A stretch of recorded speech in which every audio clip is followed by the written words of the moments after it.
He was just a single father picking up cold medicine on a rainy Tuesday night. She was a CEO running for her life. Neither of them planned what happened next. But some collisions don't ask for permission.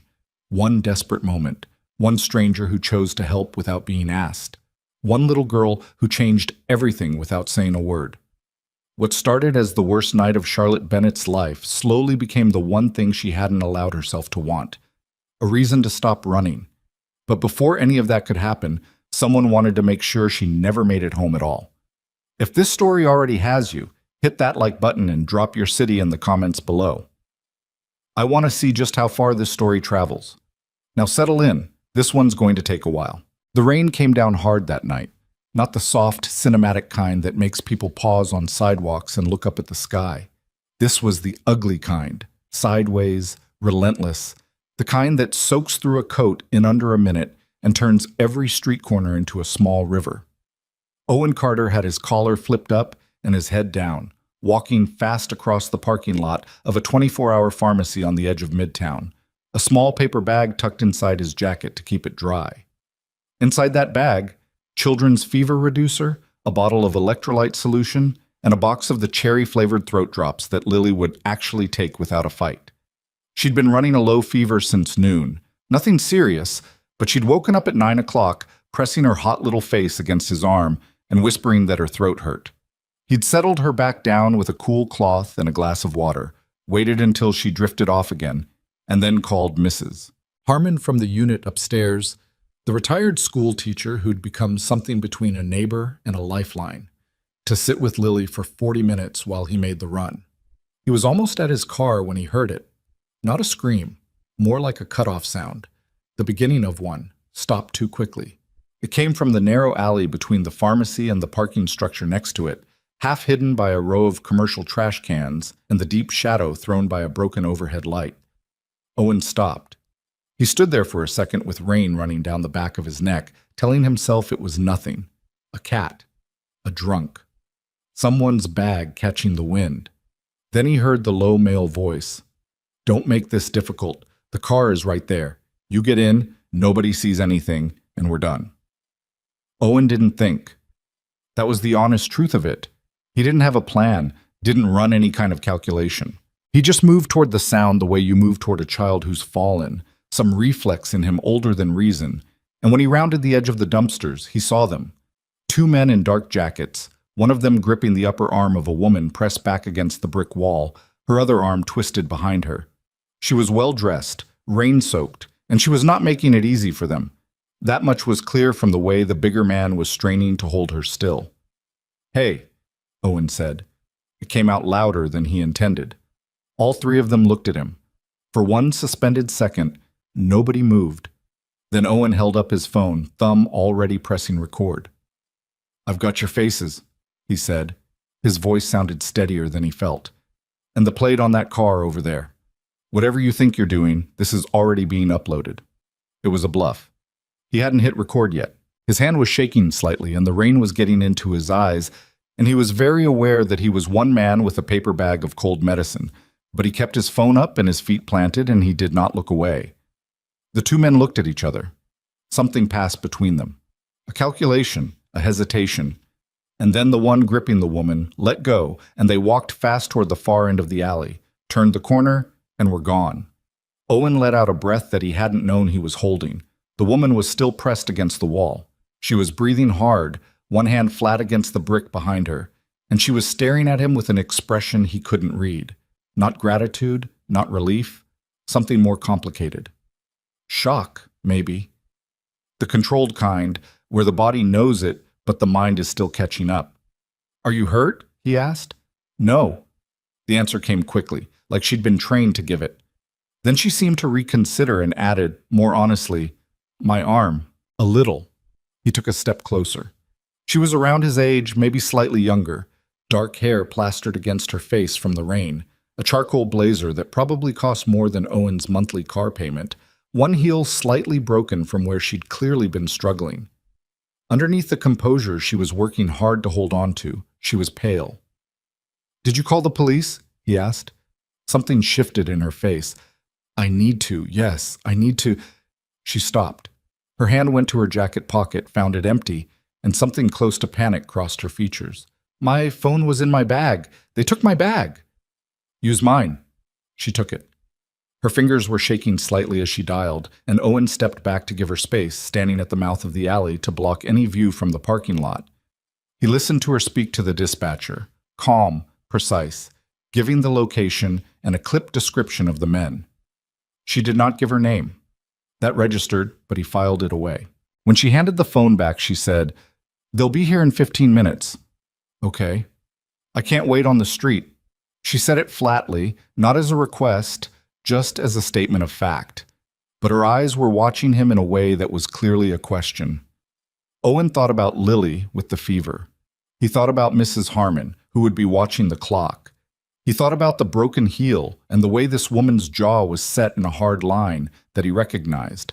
The look of someone who would not ask twice, because asking once had already cost her something. "My car's right there," he said. "You can sit in it." Her name, she told him when the patrol officer arrived and she gave her statement, was Charlotte. She didn't offer a last name, and the officer, a young woman named Reyes, didn't press. Owen stood to the side while they talked, watching the rain ease off into a lighter drizzle. Reyes took notes, asked about the men's descriptions, asked about the vehicle, a dark blue sedan, plates obscured with tape, already gone. When Reyes turned to Owen, Charlotte spoke first. "He intervened," she said. "If he hadn't come along when he did, I would have been in that car." She said it simply, without drama. Reyes wrote something down and looked at Owen. "You recorded them?" she asked. "I said I did," Owen admitted. "I hadn't actually hit record yet." Reyes blinked. Charlotte turned to look at him, and something changed in her expression. Not quite a smile, too much tension in her face still for that, but something that loosened slightly at the corners. "That was either very brave or very stupid," Charlotte said. "Probably both," Owen said. Reyes told them a detective would follow up the next day, gave Charlotte a case number, and drove away. Owen and Charlotte stood next to his car in the thinning rain. She had no phone, no bag, no ID. She told him quietly, while they waited, that going back to her apartment tonight wasn't something she was prepared to do. That she didn't know yet who had arranged what had happened, and until she did, she wasn't going anywhere that anyone who knew her could predict. Owen understood, somewhere in the back of his mind, that he was standing next to someone whose problem was considerably larger and more complicated than a random street robbery. But she hadn't asked him for anything else. She was standing there with her broken heel and a wrecked blazer, doing the mental arithmetic of her next move, and she hadn't asked. "I have a daughter at home," he said. 6 years old. She's sick tonight, which is why I'm even out here. My neighbor's sitting with her." Charlotte looked at him. "I'm not asking you for anything." "I know you're not." He unlocked the car. "I'm telling you because I'm going to offer you the couch, and I want you to know the situation before you decide." She was quiet for a moment. Then she said, "You don't know me." "I don't," he said. "But you didn't get in that car." He didn't know exactly why he said that. It just came out. This sense that whatever she was running from, the fact that she'd fought back, mattered. She looked at him for a long moment, the wet city light catching the sharp lines of her face, and then she nodded once and got in. Chet. His apartment was on the 11th floor of a building in the Maplewood district. Not a bad building, not a luxury one, the kind of place that had good bones and a superintendent who showed up when things broke. The elevator was slow. Neither of them talked on the ride up. Mrs. Harmon was waiting by the door, coat already on, purse in hand. She was 71, silver-haired, and had the particular talent of old teachers everywhere, the ability to assess a situation in 3 seconds without appearing to look. "She's sleeping," she said to Owen, and then to Charlotte. "Hello, dear. You look like you've had quite a night." "I have," Charlotte said. Mrs. Harmon looked at Owen. "There are clean towels in the hall closet, top shelf." And then she was gone, in the quiet, efficient way she had of disappearing when she felt her job was done. Owen showed Charlotte the bathroom, found her a dry shirt and a pair of sweatpants that were obviously too big but would do, and went to check on Lily. She was asleep on her side, her dark hair spread across the pillow, one hand loosely curled beside her face. Her breathing was even. He pressed the back of his hand to her forehead. Still warm, but not worse. He set the children's medicine on the nightstand for when she woke up, tucked the blanket more firmly around her shoulders, and stood there for a minute longer than he needed to. He did that sometimes. Just stood there in the dark of her room and watched her breathe. He didn't have a name for what the feeling was, something between gratitude and fear, the way love sometimes felt when it had nowhere else to hold all of itself. When he went back to the living room, Charlotte was sitting on the couch in the borrowed clothes with her knees pulled slightly up, her wet jacket draped over the arm of the chair to dry. Without the blazer and the professional armor of it, she looked younger and also somehow more tired, as though the clothes had been doing some of the work of holding her together. She was looking at a framed photograph on the bookshelf, a woman with dark eyes and a bright, unguarded smile, holding a much younger version of Lily in a hospital blanket. "Your wife?" Charlotte asked. "Her name was Sarah," Owen said. "She passed away 3 years ago. Aneurysm. She was fine, and then she wasn't." Charlotte was quiet for a moment. "I'm sorry." "Thank you." He sat down in the chair across from her. "Lily was 3. She still talks about her. We look at pictures together on her birthday." Charlotte nodded slowly, still looking at the photograph. "She looks happy," she said, and it didn't sound like the polite thing people said. It sounded like she actually meant it. He made tea because it was late, and tea was the only thing that seemed right. They sat with it, not talking much at first. Outside the window, the rain had mostly stopped, and the city made its quiet nighttime sounds. The occasional car, a distant siren, the building settling. "The men tonight," Owen said eventually. "That wasn't random, was it?" It wasn't a question. Charlotte turned her tea mug slowly in both hands. "No," she said. "It wasn't. You don't have to explain anything to me." "I know." She looked up. "But I've been sitting here realizing that you put yourself between me and 2 men you didn't know, in an alley, on your way home to a sick child, and you didn't ask me a single question about it. Would you have answered?" The corner of her mouth moved. "Probably not tonight."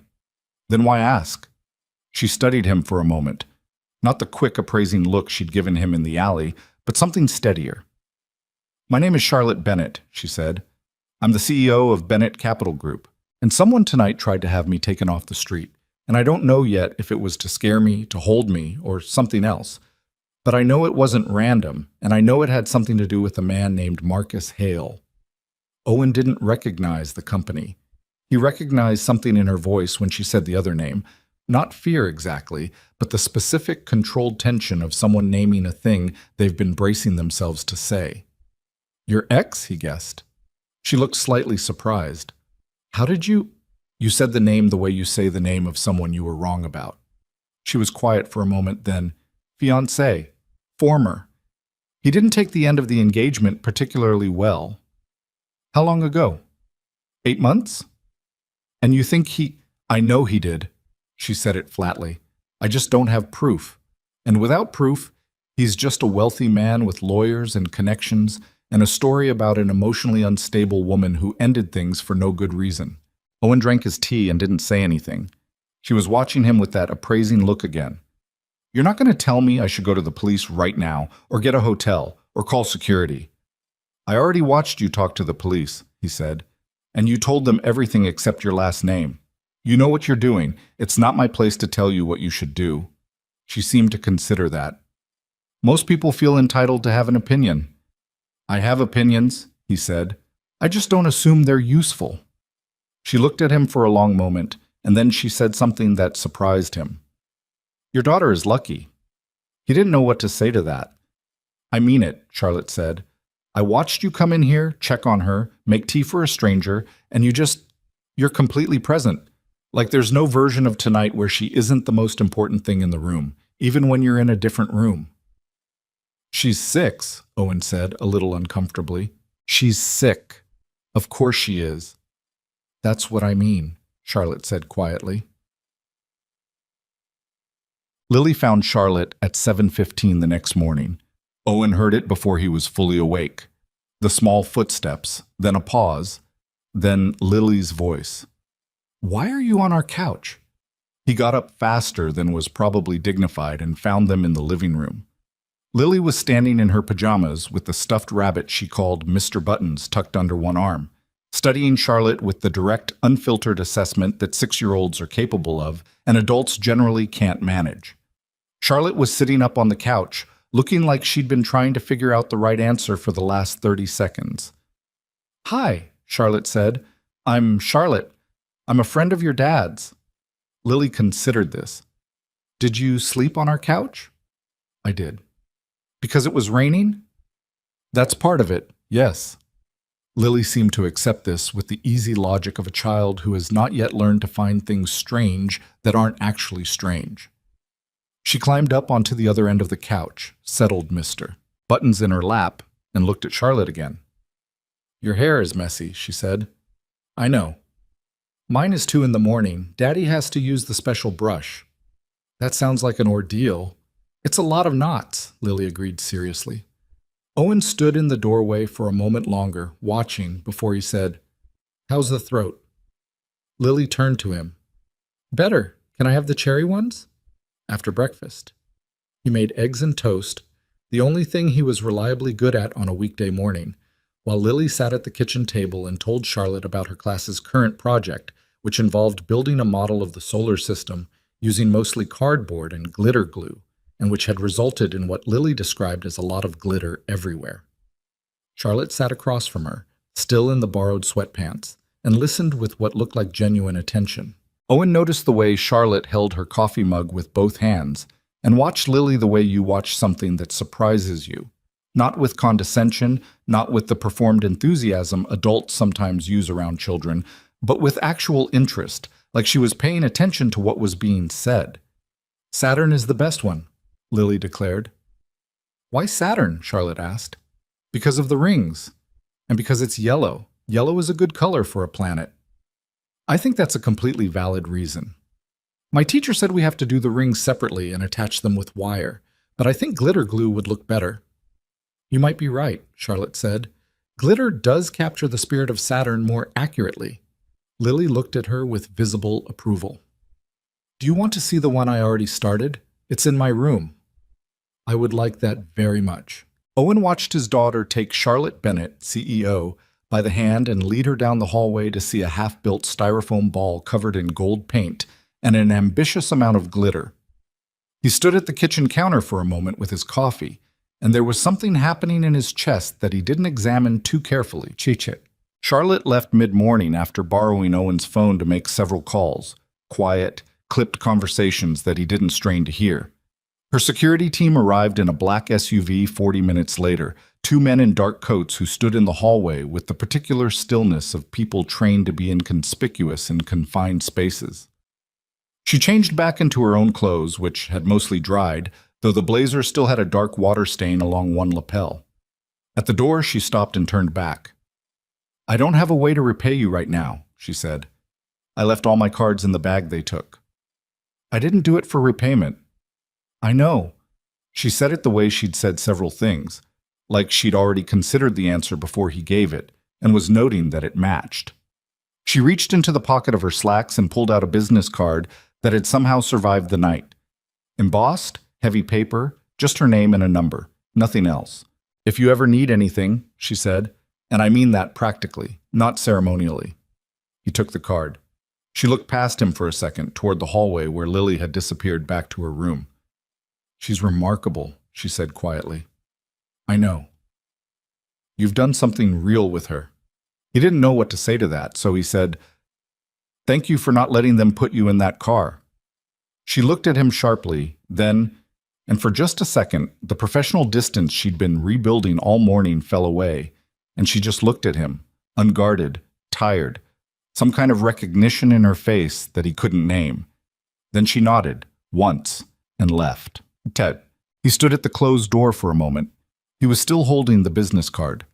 The embossing was slightly blurred at one corner from the rain. He turned it over, nothing on the back, and then set it on the little shelf by the door where he kept his keys and Lily's spare mittens and a fossil Lily had found in the park last spring and declared too important to leave anywhere else. He went back to the kitchen and finished his coffee. Through the hallway, he could hear Lily in her room, talking to Mr. Buttons in a low, narrating voice, working on Saturn.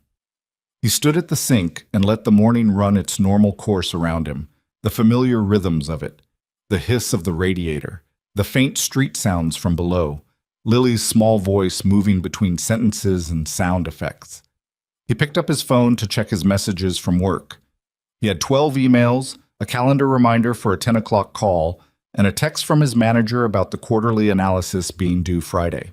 The stack of numbers he'd spent 3 weeks building, revenue projections, variance reports, line items that told stories nobody upstairs ever asked about. He put the phone down. He thought about the alley, the way those two men had looked at Charlotte like she was a problem to be managed, a piece of something larger that she didn't get a vote in. He thought about the way she'd said, "I know he did." That flat certainty, and underneath it the particular exhaustion of being right about something you wish you were wrong about. He thought about Lily taking her hand and leading her down the hallway, matter of fact and trusting, the way children are trusting before the world spends years convincing them not to be.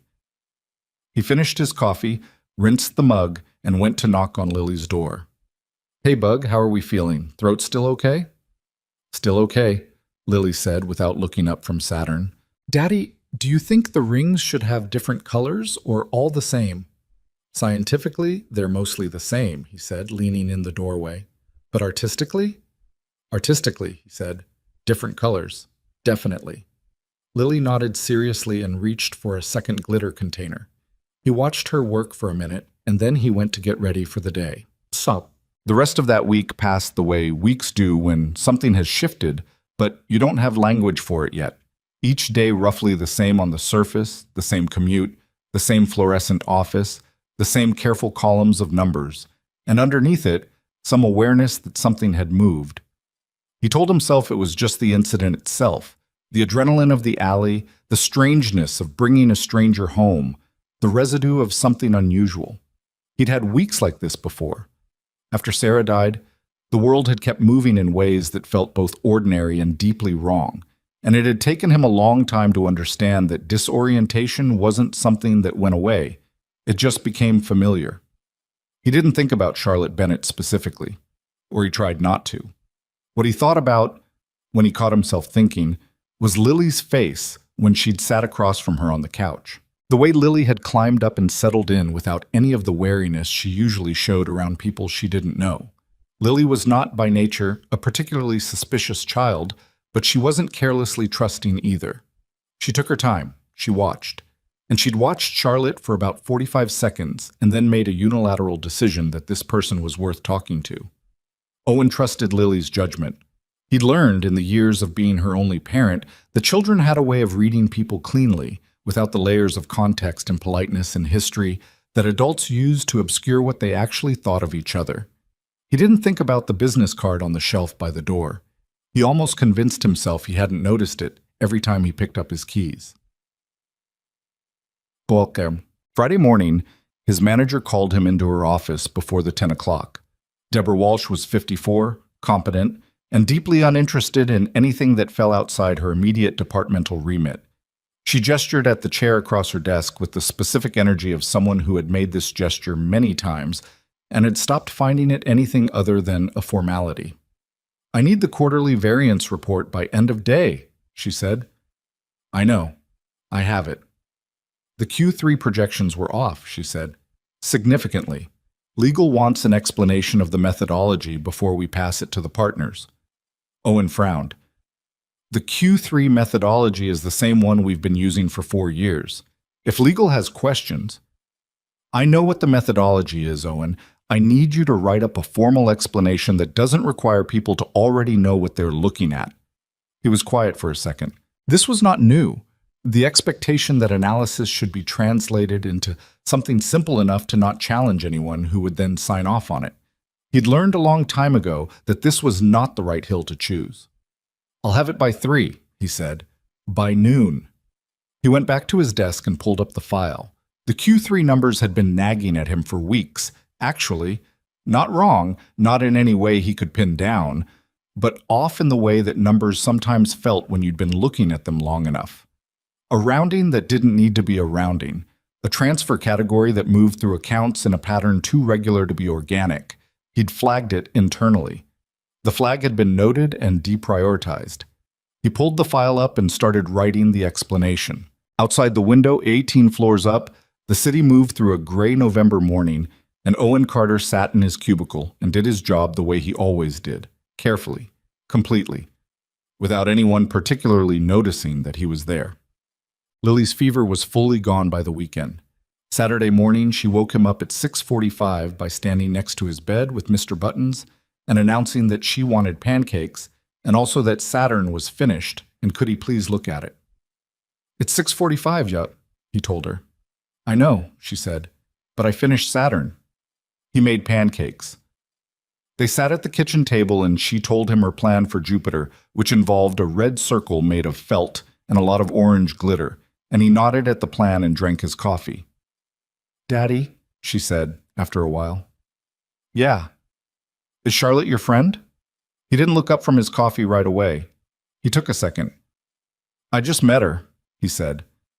"You can be friends with people you just met," Lily said, with the authority of someone who has strong opinions on the subject. "I made friends with Maya in 5 minutes on the first day of school." "That's true." "She was nice," Lily said, meaning Charlotte, not Maya. "She listened to me talk about Saturn for a long time." "She did. And she said the glitter idea was better." "To be fair," Owen said, "it is." Lily ate a piece of pancake. "Is she coming back?" He didn't have an answer to that, so he said, "I don't know, Bug." Lily seemed to find this acceptable. She reached for the syrup and continued eating, unconcerned. Owen looked at the shelf by the door. The card was still there, slightly propped against the wall, the embossed letters catching the morning light from the window. He looked at it for a moment, then he looked back at his daughter. "After breakfast," he said, "let's see this Saturn." Lily's face lit up.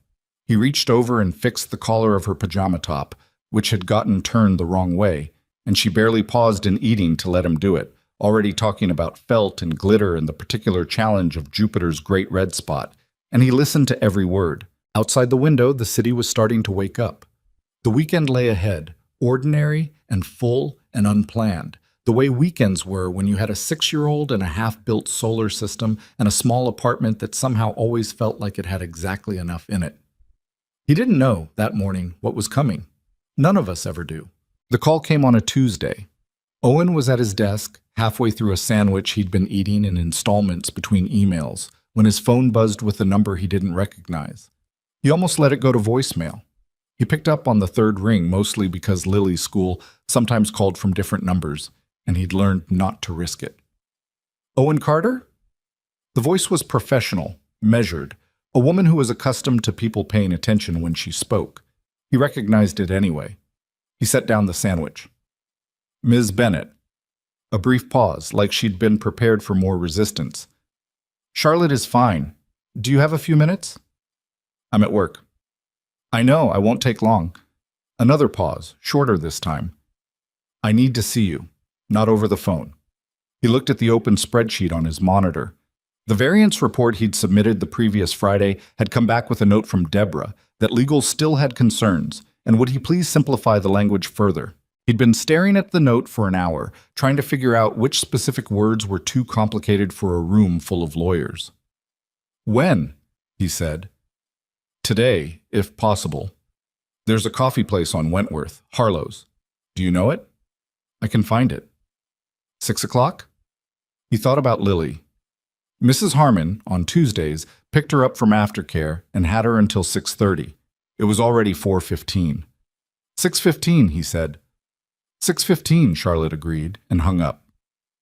Harlow's was the kind of place that had been in the neighborhood long enough to not care about being fashionable. Dark wood, scuffed floors, coffee served in heavy ceramic mugs that had survived years of being set down too hard. Charlotte was already there when Owen arrived. 3 minutes late from a parking situation he didn't feel the need to explain. She was at a corner table with her back to the wall and a clear line of sight to the door, which he noticed and filed away. She looked different than she had that night. Put back together, professional, the kind of composed that took real effort but had become automatic. She had a coffee already and had ordered him one, which was presumptuous and also correct. He sat down. "How's Lily?" she asked, and it didn't sound like small talk. "Fully recovered, currently consumed by Jupiter." "The glitter approach?" "Catastrophically so." Something relaxed slightly in her face. Then it went businesslike again. "I know who you work for," she said. "Bennett Capital acquired Halloran Financial Group 14 months ago. You were part of the acquisition." Owen put his coffee down. He'd suspected, when she said she ran a corporation, that the world was probably not quite as wide as it had seemed in his apartment kitchen. But hearing it said plainly sat differently. "I've worked at Halloran for 6 years," he said carefully. "I know. I've looked at your file." She said it matter-of-factly, not apologetically. "Your Q3 variance analysis flagged irregularities in 3 internal accounts. It was deprioritized by your manager." He went still. "You read my reports." "I read the ones that got suppressed." She wrapped both hands around her mug, leaning slightly forward. "Owen, something is wrong inside the company. I've suspected it for months. Money moving in patterns that don't make sense. Internal reports that get quietly buried. Board members who seem to know things before they should. I brought in my own forensic team last quarter and they came up empty because someone knew they were coming." He looked at her. "You think someone on the inside is tipping people off?" "I think several someones are." She held his gaze. "And I think you found a piece of it without knowing it. Your Q3 report was the 3rd analyst-level flag on those same accounts in 18 months. The other 2 analysts were transferred to other divisions within 6 weeks of submitting their reports." Owen sat back. He thought about Deborah's note. He thought about the pattern he'd noticed and flagged and been told to simplify. "Why me?" he said. "You have a forensic team. You have a legal department." "My forensic team came back empty, which means whoever is moving this money is smart enough to hide it from people who look like they're looking." She set her mug down. "You didn't know you were looking. You found it anyway, because you're good at what you do and you do it without broadcasting it to anyone. That's not a small thing." He was quiet for a moment. He didn't know whether to be flattered or alarmed. He settled on something between the two. "You said someone is behind this. Marcus Hale?" "Partly." Her voice didn't change when she said his name, but something behind her eyes did. "Marcus has connections on our board, 2 members who I believe he's been working through, but the financial irregularities predate our engagement. This started before him, which means he either found an existing operation and aligned himself with it, or he's a secondary actor in something bigger. And you need someone to dig into it without alerting whoever is watching." "Without alerting whoever is watching," she confirmed. "Someone who has legitimate access to those accounts as part of their normal job. Someone who already knows the numbers well enough to understand what's off without having to ask questions that would be noticed." Owen looked at her for a long moment. "This is not a small ask." "No," she said, "it's not. And if whoever is doing this notices that I'm looking, I will have resources on you that you won't see," Charlotte said, "and I will know about it before they act. You have my word on that." "Your word," he said. "I know how that sounds." She looked at him steadily. "You pulled me out of an alley with a bluff and a phone. I'm telling you that I don't ask people for things I don't believe they're capable of, and I don't make promises I don't intend to keep. That's the best I have to offer." Outside the window, the evening commute moved in its dense, indifferent way, thousands of people making their way home with no knowledge of this conversation happening at a corner table in Harlow's Coffee. Owen thought about the variance report. He thought about the numbers that had been nagging at him for 6 weeks. He thought about the 2 other analysts, now quietly relocated. "What exactly do you need me to find?" he said. Charlotte reached into her bag and set a slim folder on the table between them. "Start here." He didn't tell anyone. He went home that night and made dinner. Pasta, nothing special, and sat with Lily while she ate and told him about the school day in her characteristic manner, which was nonlinear and enthusiastic, and required him to ask occasional clarifying questions to determine the sequence of events. Jupiter was coming along. There had apparently been an incident involving someone else's glitter, but Lily was diplomatic about the details. He did not think about the folder, which he'd left locked in the glove box of his car. He did not think about it when he gave Lily her bath, or when he read to her, 2 chapters of a book about a girl who trained horses, which they'd been working through for 3 weeks. Or when he turned out her light and sat on the edge of her bed for the last few minutes before she went to sleep, the way she still sometimes needed him to. "Daddy," she said from the dark. "Yeah." "Charlotte knows a lot about Saturn." He paused. "When did she tell you that?" "She texted me. You let her use your phone that morning, remember? And then she texted your phone and I saw it and I answered." A beat. "Is that okay?" Owen thought for a second. "What did you say?" "I told her about Jupiter. She said Saturn's rings are made of ice and rock, and some of them are as thin as a building is tall, which I didn't know." Lily considered this. "She's smart." "She is," he agreed. "Is she your friend now?" "I think so," he said, and it was the truest answer he had. Lily seemed satisfied by this. She pulled the blanket up and closed her eyes. "Okay." He sat there a minute longer. Then he turned off the bedside lamp and closed the door halfway and stood in the hallway in the quiet of the apartment. He retrieved the folder from his car. Now, it took him 2 weeks to understand what he was looking at, and another week to confirm it. He worked at night, after Lily was asleep, at the kitchen table with his laptop and the folder and a legal pad that he filled with notes he'd have to shred when this was over. He kept his coffee hot in the small press Sarah had bought the year before Lily was born, a thing he'd never switched out for anything easier because it had been hers, and it made good coffee, and that was reason enough. The pattern, once he saw it, was almost elegant. Money flowing through 3 subsidiary accounts, all legitimate, all low visibility, the kind of accounts that got glanced at during audits rather than scrutinized. Small amounts moved frequently, routing through a vendor payment system that had been slightly modified 18 months ago in what the documentation described as a security update. The modification had been approved by 2 senior executives whose names kept appearing on the same documents in different combinations. Richard Voss, Senior Vice President of Operations, 22 years with the company. Diana Mercer, Chief Risk Officer, 11 years. And beneath them, a third name that appeared less frequently but in higher value transactions. Nathan Park, Head of External Relations, the person responsible for managing relationships with institutional investors. Owen cross-referenced every transaction he could access against public records, vendor registrations, subsidiary filings. 3 of the vendor companies receiving payments had registration addresses that were mail drops. One had been incorporated 6 weeks after Nathan Park joined the company. He sat back in his kitchen chair at 1 in the morning, the city quiet outside, and looked at what he'd assembled. This wasn't small. This was years of it, carefully structured, methodically buried. He picked up his phone and sent Charlotte a single text. "I found something, not over the phone," she replied in 4 minutes. "Tomorrow, same place. 7 a.m. And then she was there when he arrived, this time with a legal pad of her own, and she listened without interrupting while he walked her through it. When he was done, she sat very still for a moment, looking at the copies he'd made of the key documents. "Nathan Park," she said. "You knew him?" "He was at my engagement party." She said it quietly, not with bitterness, more with the flat recognition of someone confirming something they'd already half known. "He and Marcus went to the same business school. They're not close, publicly, but they know each other."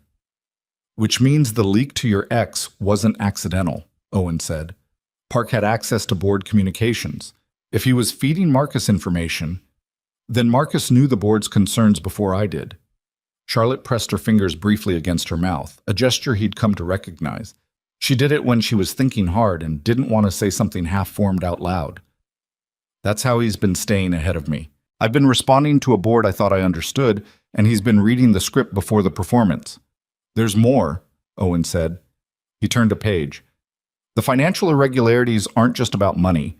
Some of what's moving through these accounts looks like it may be information, payments to individuals whose job descriptions don't match their compensation, routed through a vendor category that was reclassified last year. I can't prove it yet, but it looks like someone's been funding a source network." Charlotte stared at the page for a long moment. Corporate espionage. Or preparing for it, or both. She looked up at him. In the early morning light of the coffee shop, she looked tired in a way that wasn't just this morning's tiredness. It was the long-term kind, the kind that settles into a person's face when they've been carrying something for too long without being able to put it down. "How long have you been working on this?" she asked. 2.5 weeks. Evenings. You did this on your own time. You needed someone who didn't look like they were looking. She held his gaze. "I told you I'd have resources on you. I meant it. You've had a detail since the first night." He thought about his commute, his parking lot, the parking structure by his building. "I didn't notice." "You weren't supposed to." Something shifted in her expression. "Owen, you didn't have to go this deep." "The numbers were there," he said simply. "I can't unknow what the numbers say." She nodded slowly. Then she said, "I need to formalize this. I can bring you into a direct reporting arrangement to me, with a title that gives you the access you need to keep going. It would be a significant change for you." "Would it expose me?" "Not if we do it carefully. There's a precedent for direct analytical appointments during acquisition reviews. It's unusual but not suspicious." She paused. "It would also mean working closely with me, directly. I want to be clear about what you're agreeing to." He looked at her. There was a quality to this moment he couldn't quite define. The two of them sitting across from each other in the early morning with the gravity of what they'd found between them, and underneath it something else that neither of them was naming or needed to name yet. "Okay," he said. "That easily?" "The numbers are real," he said. "Whatever else is going on, the numbers are real. Someone should answer for them."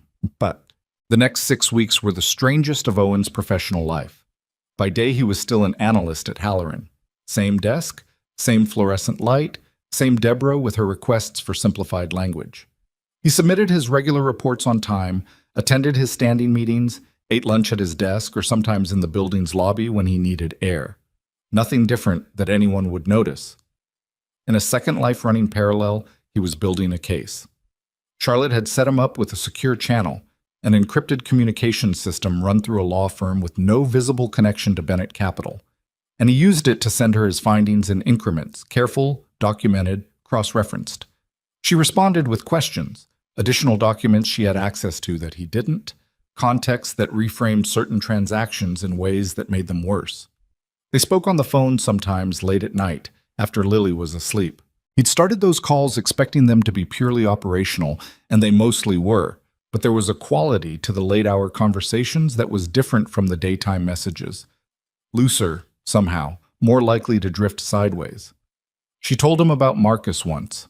Not the facts of it, he already had enough of those, but the other part. "I thought I was choosing well," she said. "I thought I was being careful. I took 2 years to agree to the engagement. I was methodical." "Methodical doesn't make someone trustworthy," Owen said. "I know that now." A pause. "I think I knew it earlier than I admitted to myself. I just didn't want to have been wrong for that long." He understood that. He understood it specifically, the way you understand things that have happened to you rather than just observed in others. "When Sarah got sick," he said, "I spent the first week convincing myself it wasn't as serious as it looked.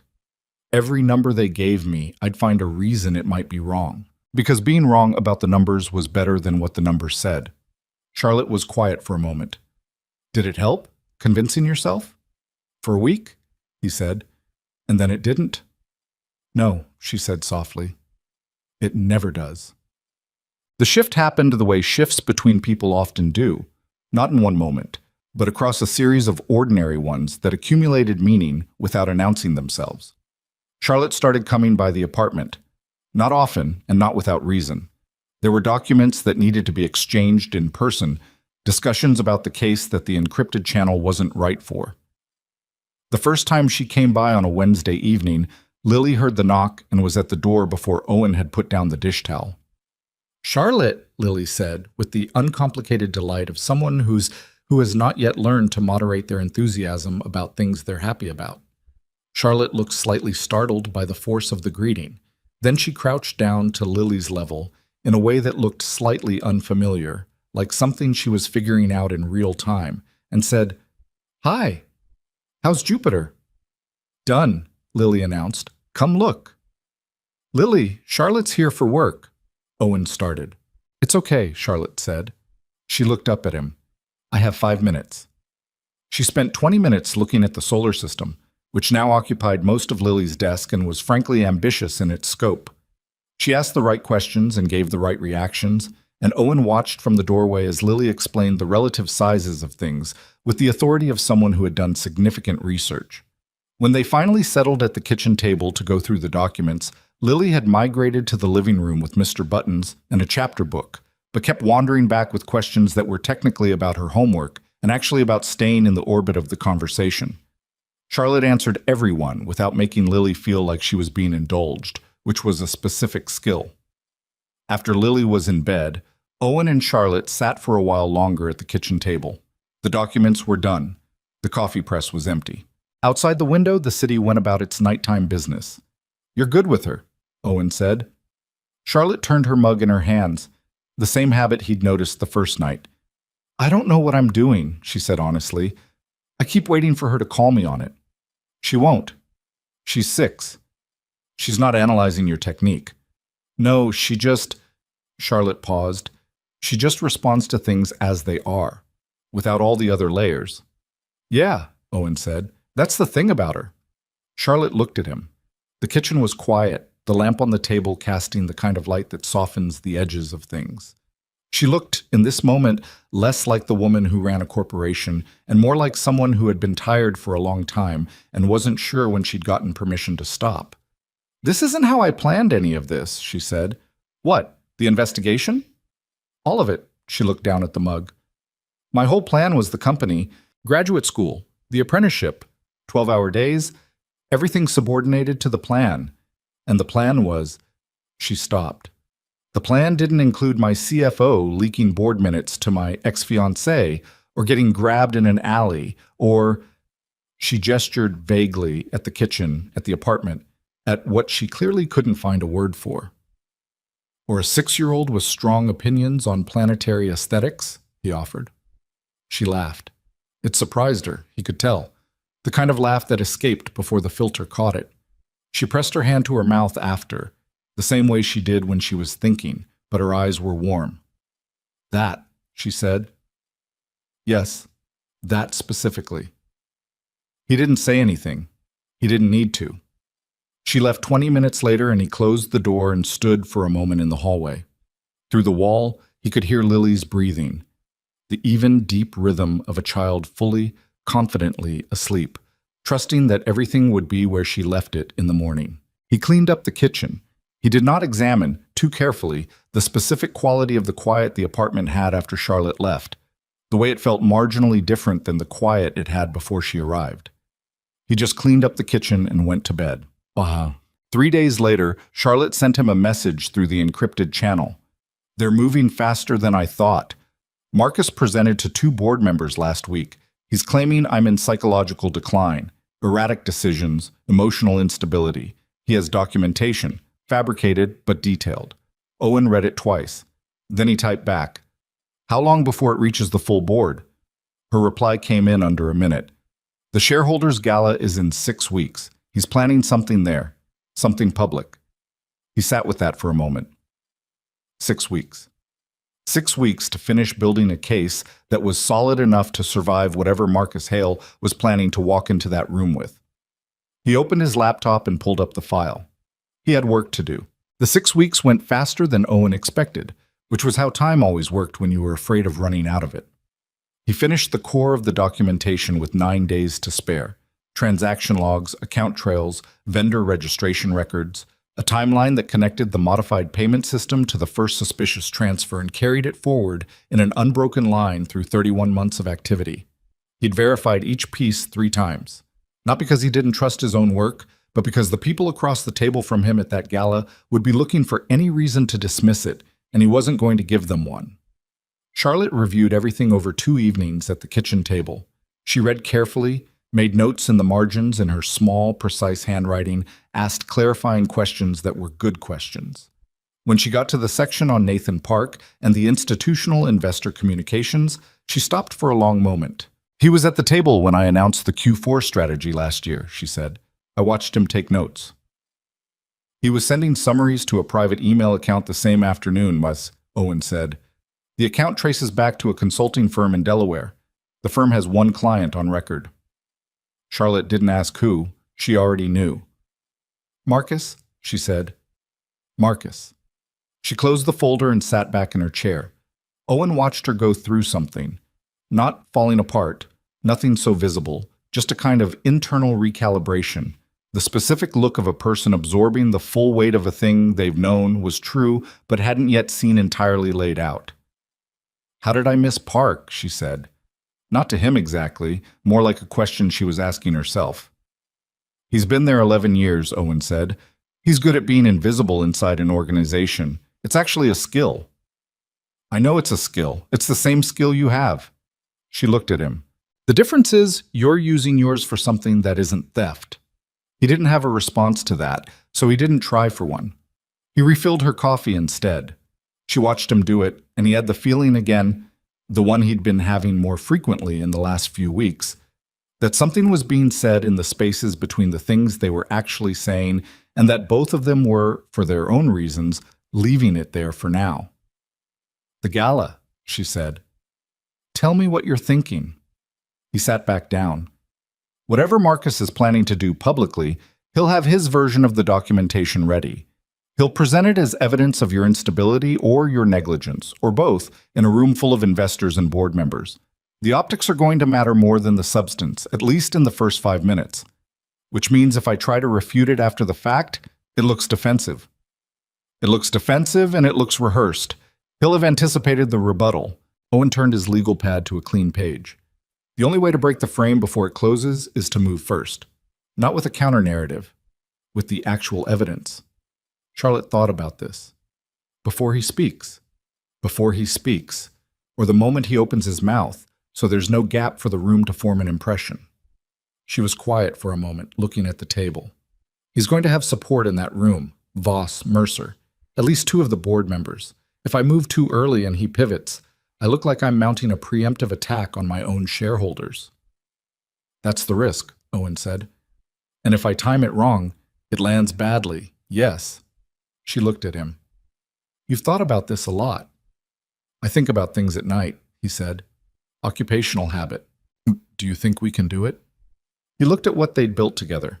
The weeks of work, the careful documentation, the chain of evidence that was, in his honest assessment, about as solid as anything he'd ever put together. I think the evidence is good, he said. The execution is going to depend on things I can't control. What Marcus does. How the room reacts. Whether the board members who owe him something decide that loyalty to him is more valuable than what's in front of their faces. That's honest. You asked. She nodded slowly. Then she said, I need you there. At the gala. Not as a staffer, as the person who found this.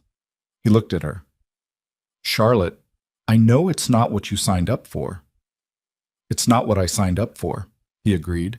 I'm a financial analyst from Halloran. I don't belong in that room. You belong in that room more than any of the people who will be in it, she said, and she said it with a flatness that made it clear she wasn't trying to flatter him. Owen, I can present this data. I know it well enough now, but the board is going to want to know where it came from and who verified it.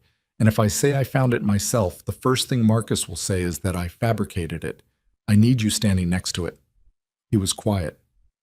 I'm asking, she said, which, from Charlotte, meant more than it would from anyone else. Okay, he said. She exhaled. It was a small thing, barely visible, but he noticed. Lily knew something was happening, the way children know things. Not from information, but from atmosphere. She didn't ask direct questions about it, but she was slightly clingier in the days leading up to the gala, coming to find Owen when he was working in the evenings, sitting on the floor near his chair with her book, not reading it very much. The night before the gala, she appeared in his bedroom doorway at 9:30 when she should have been asleep. Can't sleep, she announced. Yeah? My brain won't stop. He moved over on the bed and she climbed up and settled against his side with the ease of someone who has done this 10,000 times. He put his arm around her and she tucked her head against his ribs. What's your brain doing? he asked. Thinking, she said. About what? About lots of things. A pause. Is Charlotte okay? He looked down at the top of her head. Why do you ask? She seems tired when she comes over, like the kind of tired that's not from sleeping. He thought about what to say. He didn't lie to Lily. He'd decided very early that the particular cruelty of lying to children was that they always knew on some level, and it just taught them that adults weren't reliable about the truth. She's dealing with something hard at work, he said, but she's handling it. Are you helping her? Yeah. Lily was quiet for a moment. Good, she said, with the finality of someone who has made a decision about something. Then, Daddy? Yeah. Are you going to keep helping her? Like, after the hard thing is over? He didn't answer right away. The apartment was quiet around them. The city outside settled into its nighttime register. I think so, he said. Okay, Lily said, and she closed her eyes. And within 10 minutes, she was asleep against his side. And he lay there in the dark for a long time, thinking about nothing specific and everything at once. Washads. The Bennett Capital Group annual shareholders gala was held at the Whitmore, a hotel ballroom that had been hosting events of this kind for 40 years and knew exactly how to make money look comfortable. The room held 400 people, investors, board members, senior executives, institutional partners. The tables were set with the specific elegance of occasions where a great deal is at stake, and everyone understands this without saying so. Owen had owned one good suit. He'd bought it for a colleague's wedding 3 years ago, and it still fit, which he was grateful for. Charlotte had not commented on it when she saw him, which he took as a sign it was acceptable. She had met him in the lobby. She was in dark navy. Not the elaborate kind of formal, just precise. The kind of dress that said she intended to be taken seriously and wasn't asking for anyone's opinion about it. She looked at him for a second when he came through the doors, an assessing look. And then something in her face shifted. Not quite relief, but the specific thing that happens when you've been alone with a problem for a long time, and the person who's been helping you with it walks in. You came, she said. I said I would. You did. She straightened his lapel, a quick automatic gesture, and then seemed to notice she'd done it and stepped back slightly. The documents are with legal counsel at a table in the back. If anything goes wrong, they have instructions. Got it. Stay near me tonight, she said. Not obviously, just... I know. She looked at him once more. Then she turned toward the ballroom, and he followed. The first hour was the kind of event Owen was not naturally built for. The circling conversations, the practiced handshakes, the assessment that happened behind every exchange of pleasantries. He stayed on the perimeter, watched, kept his drink in hand as a prop. Charlotte moved through the room with the ease of someone who had trained herself to do this, stopping at tables, greeting people by name, laughing at the right moments. She was good at it. He could see the effort it cost her, the fine tension along her jaw that probably nobody else was close enough to notice. He noticed Marcus Hale the moment he entered. He'd seen a photograph. Charlotte had shown him, without comment, the previous week. But photographs don't carry presence. Marcus Hale was 40, well-built, with the particular confidence of a man who had spent his whole life being told his confidence was justified. He was with two men Owen recognized as board members, Gerald Ashford and Philip Crane, and the three of them moved into the room with the coordinated ease of people who had a plan and were on schedule. Owen sent Charlotte a single text. He's here, west entrance, Ashford and Crane with him. Her reply came in 40 seconds. I see him. The dinner was served and cleared. The formal portion of the evening began with remarks from the board chair, a cautious, measured man named Arthur Lim, who had been running these proceedings for 15 years and had the face of someone who deeply wished everyone would behave themselves. The quarterly performance was reviewed. 2 new board appointments were acknowledged. The energy in the room was polite and careful. Then Arthur Lim said, Before we close the formal agenda, I've been informed that a member of the board has requested time to raise a matter of concern. Owen set down his glass. At the back of the room, Marcus Hale rose. He was good at this. Owen watched him do it. The unhurried way he stood, the slight pause to let the room's attention shift to him. The particular brand of regret he'd arranged his face into. The kind that said, "I wish I didn't have to do this, but integrity demands it." He had a leather folder. He opened it on the table in front of him. "Thank you, Arthur. I want to preface this by saying that what I'm about to raise is something I've sat with for a long time, and I haven't come to this moment lightly." He looked at Charlotte directly. "The company has performed well by certain metrics this quarter, but there are a number of decisions made at the executive level over the past 18 months that I believe require the board's serious scrutiny. Decisions that reflect, in my view, a pattern of—" He paused, selecting the word carefully. "Instability. At the leadership level." The room was completely quiet. "I have documentation," Marcus continued, "including communications, internal reports, and third-party assessments that I believe paint a concerning picture of Ms. Bennett's capacity to lead this company through its next phase of growth." Owen watched Charlotte. She was sitting at the head table, perfectly still. He knew what that stillness cost her. He'd been watching her practice it in the weeks leading up to tonight, the deliberate choice to not react, to not give Marcus the flinch he was looking for. Arthur Lim said carefully, "These are significant allegations, Marcus. The process for raising board-level concerns—" "I understand the process, Arthur. I'm exercising my right as a board observer to raise a material concern before the full body." Marcus looked around the room. $400 million in institutional investment rests on the leadership of this company. The people in this room have a right to know what I know. Charlotte stood up. The room's attention swiveled. "Then let's make sure they know everything," she said. Her voice was even. No tremor in it, no heat. She looked at Marcus with the expression of someone who has been waiting, has been patient, and is now done with both. She looked toward Owen. He stood up. He'd rehearsed nothing. There was no script for this moment. Charlotte had told him that scripts felt false in rooms like this, that people read them as performance, and that what the room needed to see was the evidence and the person who found it, without the packaging. He'd trusted her read on that. He trusted it now. "My name is Owen Carter," he said. "I'm a senior financial analyst at Halloran Financial Group, a subsidiary of Bennett Capital. I've spent the last 8 weeks examining financial irregularities that were flagged in our Q3 reporting and subsequently buried." He reached into his jacket and removed a thumb drive. "The documentation on this drive includes 31 months of irregular transactions across 3 subsidiary accounts, evidence of a modified payment routing system used to redirect corporate funds, vendor registration records connecting those payments to entities with no legitimate business operations, and internal communication logs establishing who authorized and concealed these activities." The room had gone a different kind of quiet. Not the polished silence of a formal proceeding, but the genuine silence of 400 people trying to catch up.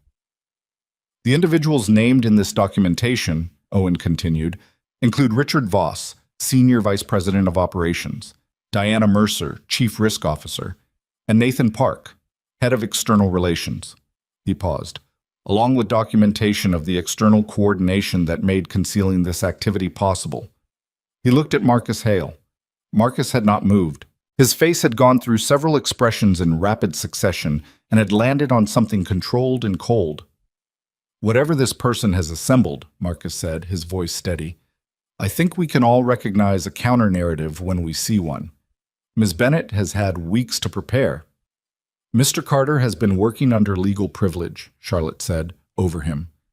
"His findings have been independently verified by outside forensic counsel, whose report is included in the materials." She looked at the room. "I want to be clear about something. Owen Carter found this without being asked to find it. He found it because he was doing his job well enough to notice what others were paid not to notice.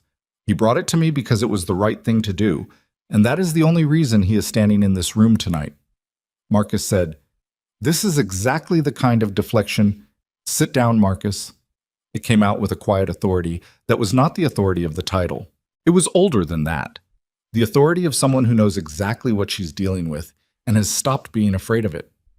Marcus did not sit down. He said, "You want to defend this man? An analyst? What?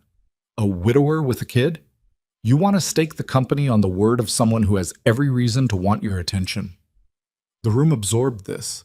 Owen felt something in his chest that he recognized. Not anger, not quite, the thing that lives next to anger. He kept his face neutral.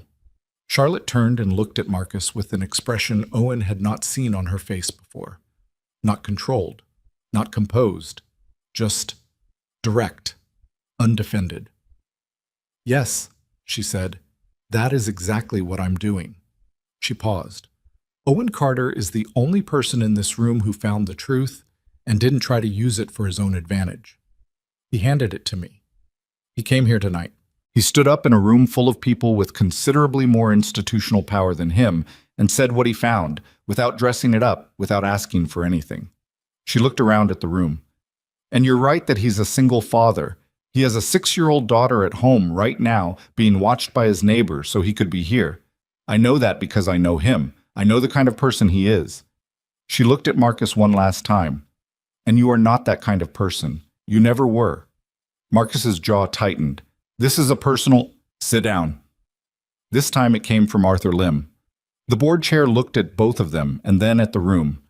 He was the kind of man who had seen enough of these moments to know when a room had already made up its mind and the procedural formalities were just catching up.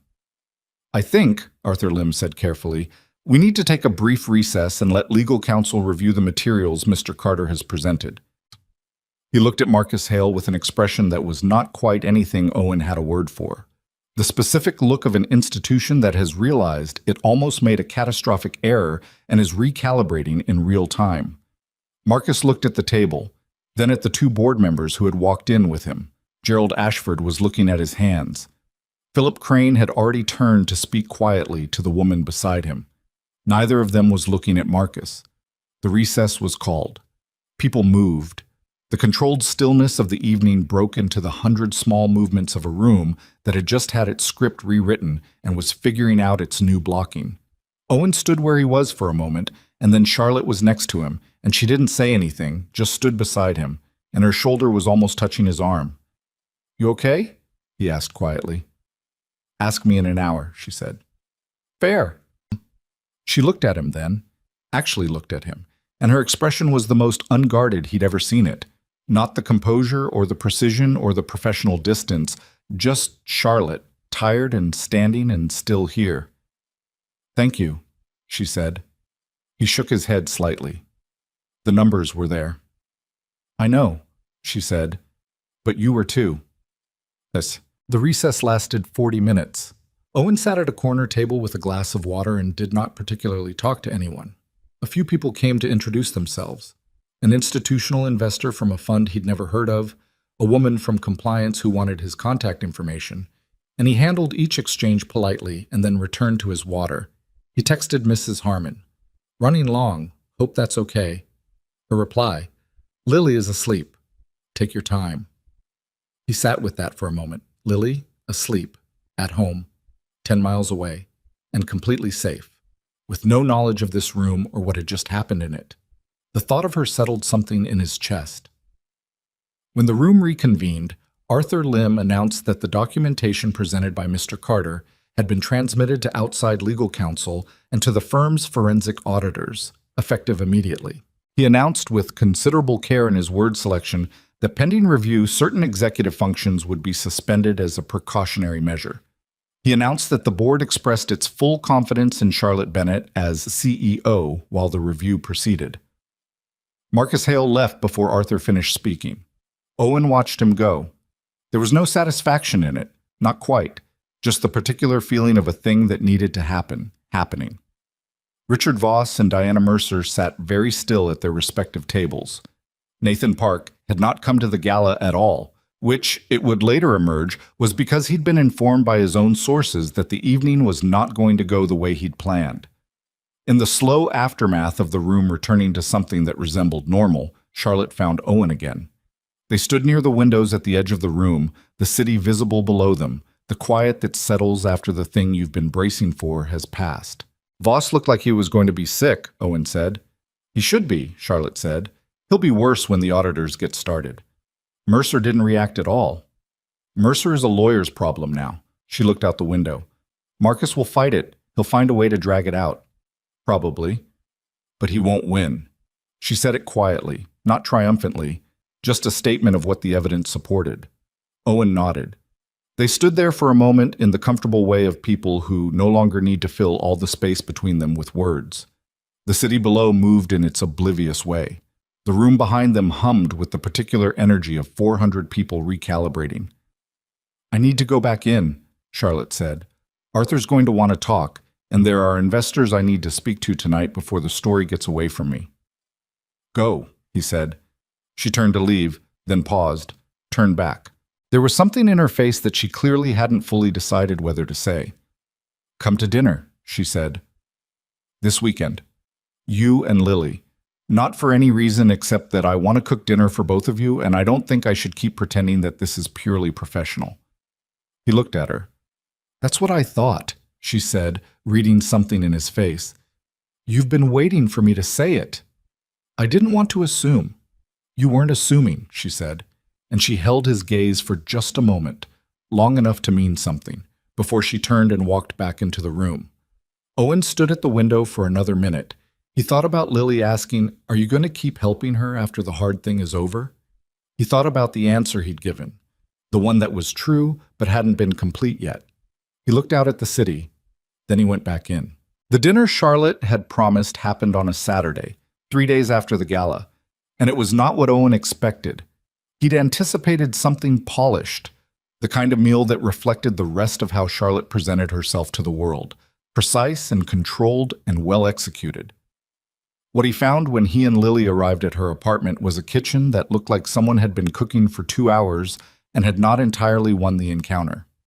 There was a pot on the stove with something that smelled good but was clearly running hotter than intended, a cutting board with vegetables in various stages of completion, and Charlotte in a plain gray t-shirt and jeans with a dish towel over her shoulder, looking at a recipe on her phone with the expression of someone who has discovered mid-process that they may have been overconfident.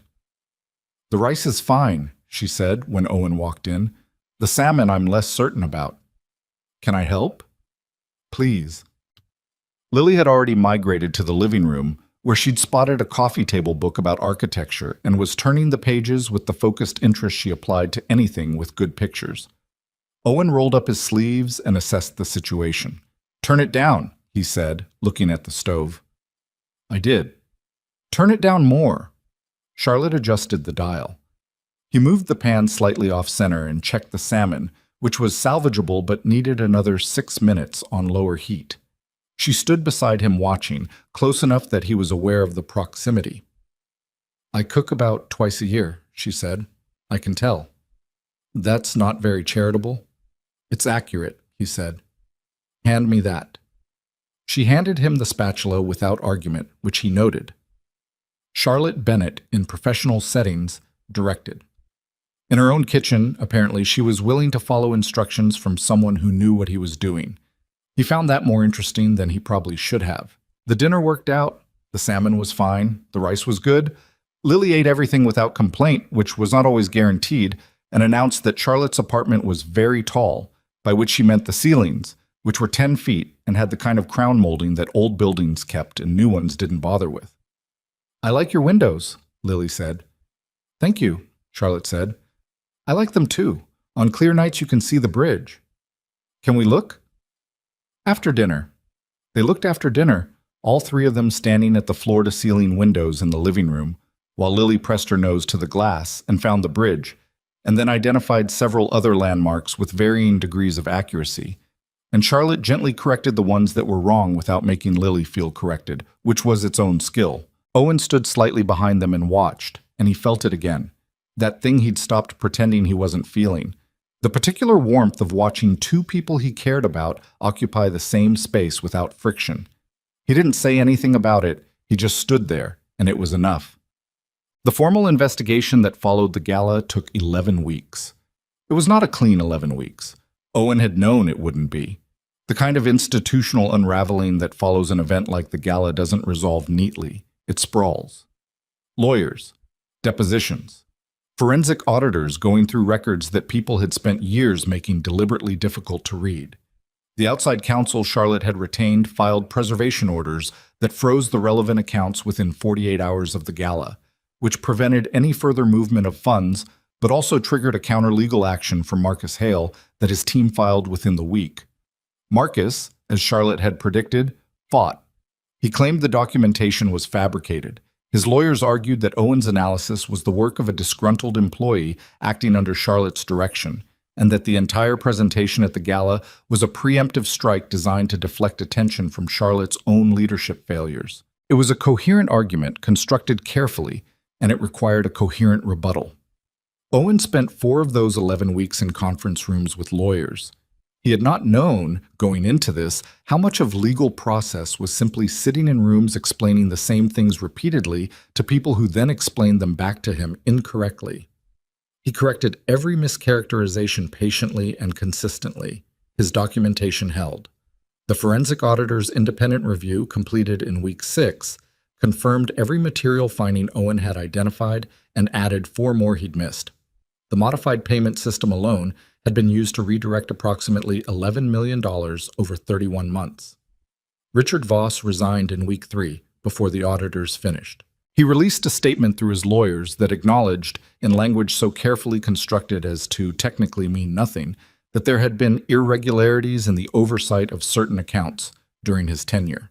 His lawyers were already in conversation with the SEC. Diana Mercer did not resign. She retained her own counsel, separate from the company's, and said nothing publicly. She would say nothing publicly for another 4 months, until a separate proceeding made silence no longer viable. Nathan Park had gone to his lawyer the morning after the gala and had been cooperating with investigators since day 2, which explained certain things about the speed with which the financial trail had been confirmed. His cooperation did not make him sympathetic. It just made him useful. Marcus's counterclaims collapsed in week 8 when the Delaware consulting firm's records were subpoenaed and the single-client relationship to Marcus Hale was formally established. His lawyers shifted strategy immediately, moving from denial to a damage mitigation posture that everyone in the room recognized for what it was. Marcus did not attend the final board meeting where the findings were presented. Charlotte told Owen about that meeting over the phone, late on a Thursday night. "He didn't come," she said. "I know, I heard." Arthur read the summary into the record, all of it. There were board members in that room who had to sit there and listen to their own names mentioned in connection with information they received from Park. She was quiet for a second. Gerald Ashford submitted his resignation before the meeting ended. Crane held out for a week and then followed. "Are you okay?" Owen asked. She took a moment to answer. "I think I'm mostly tired," she said. "I've been angry for so long that now that there's nothing left to be angry at, I don't quite know what to do with the space." "That's normal." "Is it?" "After Sarah died," he said, "I spent 2 months prepared to be devastated every morning. And then one morning I woke up, and the devastation wasn't there, or it wasn't as sharp, and I didn't know what to do with the morning. I actually called into work because I felt wrong without it." She was quiet for a moment. "That's very human." "Grief does that," he said. "So does the end of something you've been carrying." "I've been carrying this for a long time," she said. "Longer than the investigation." "I know." A pause.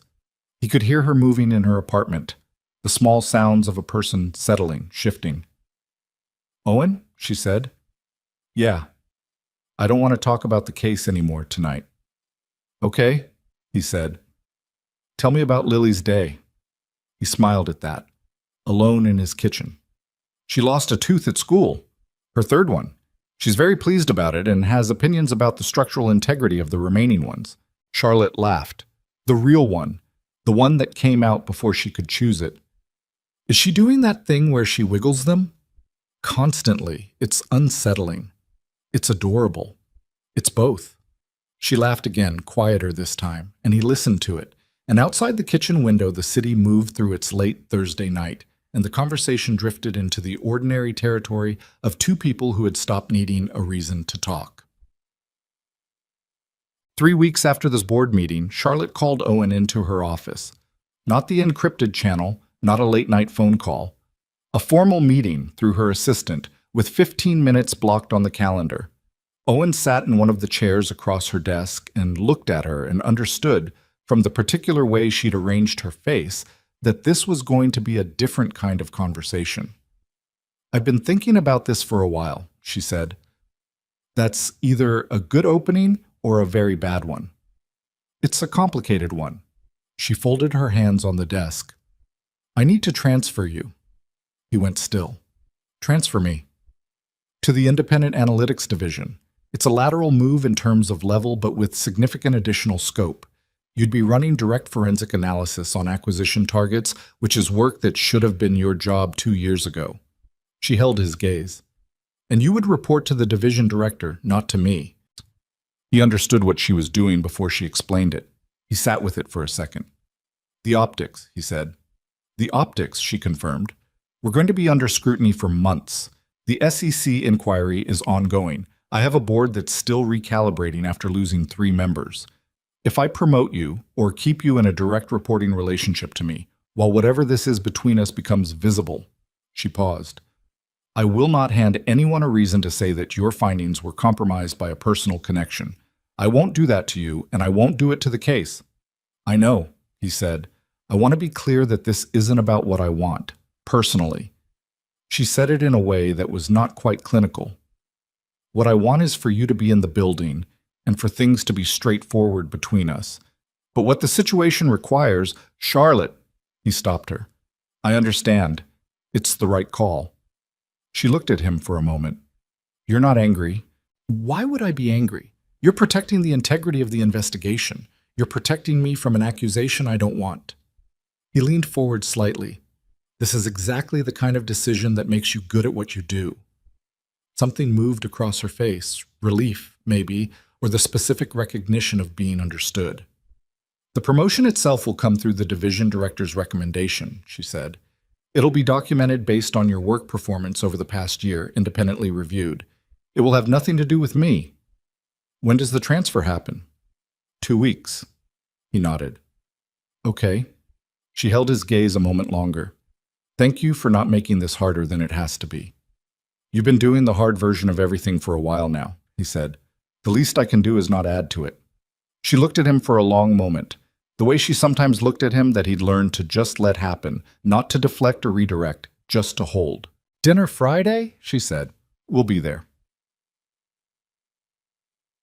Owen moved to the Independent Analytics Division on a Tuesday morning, 14 days later. His new desk was on the 23rd floor, 3 floors above his old one, with a window that actually had natural light in the afternoon.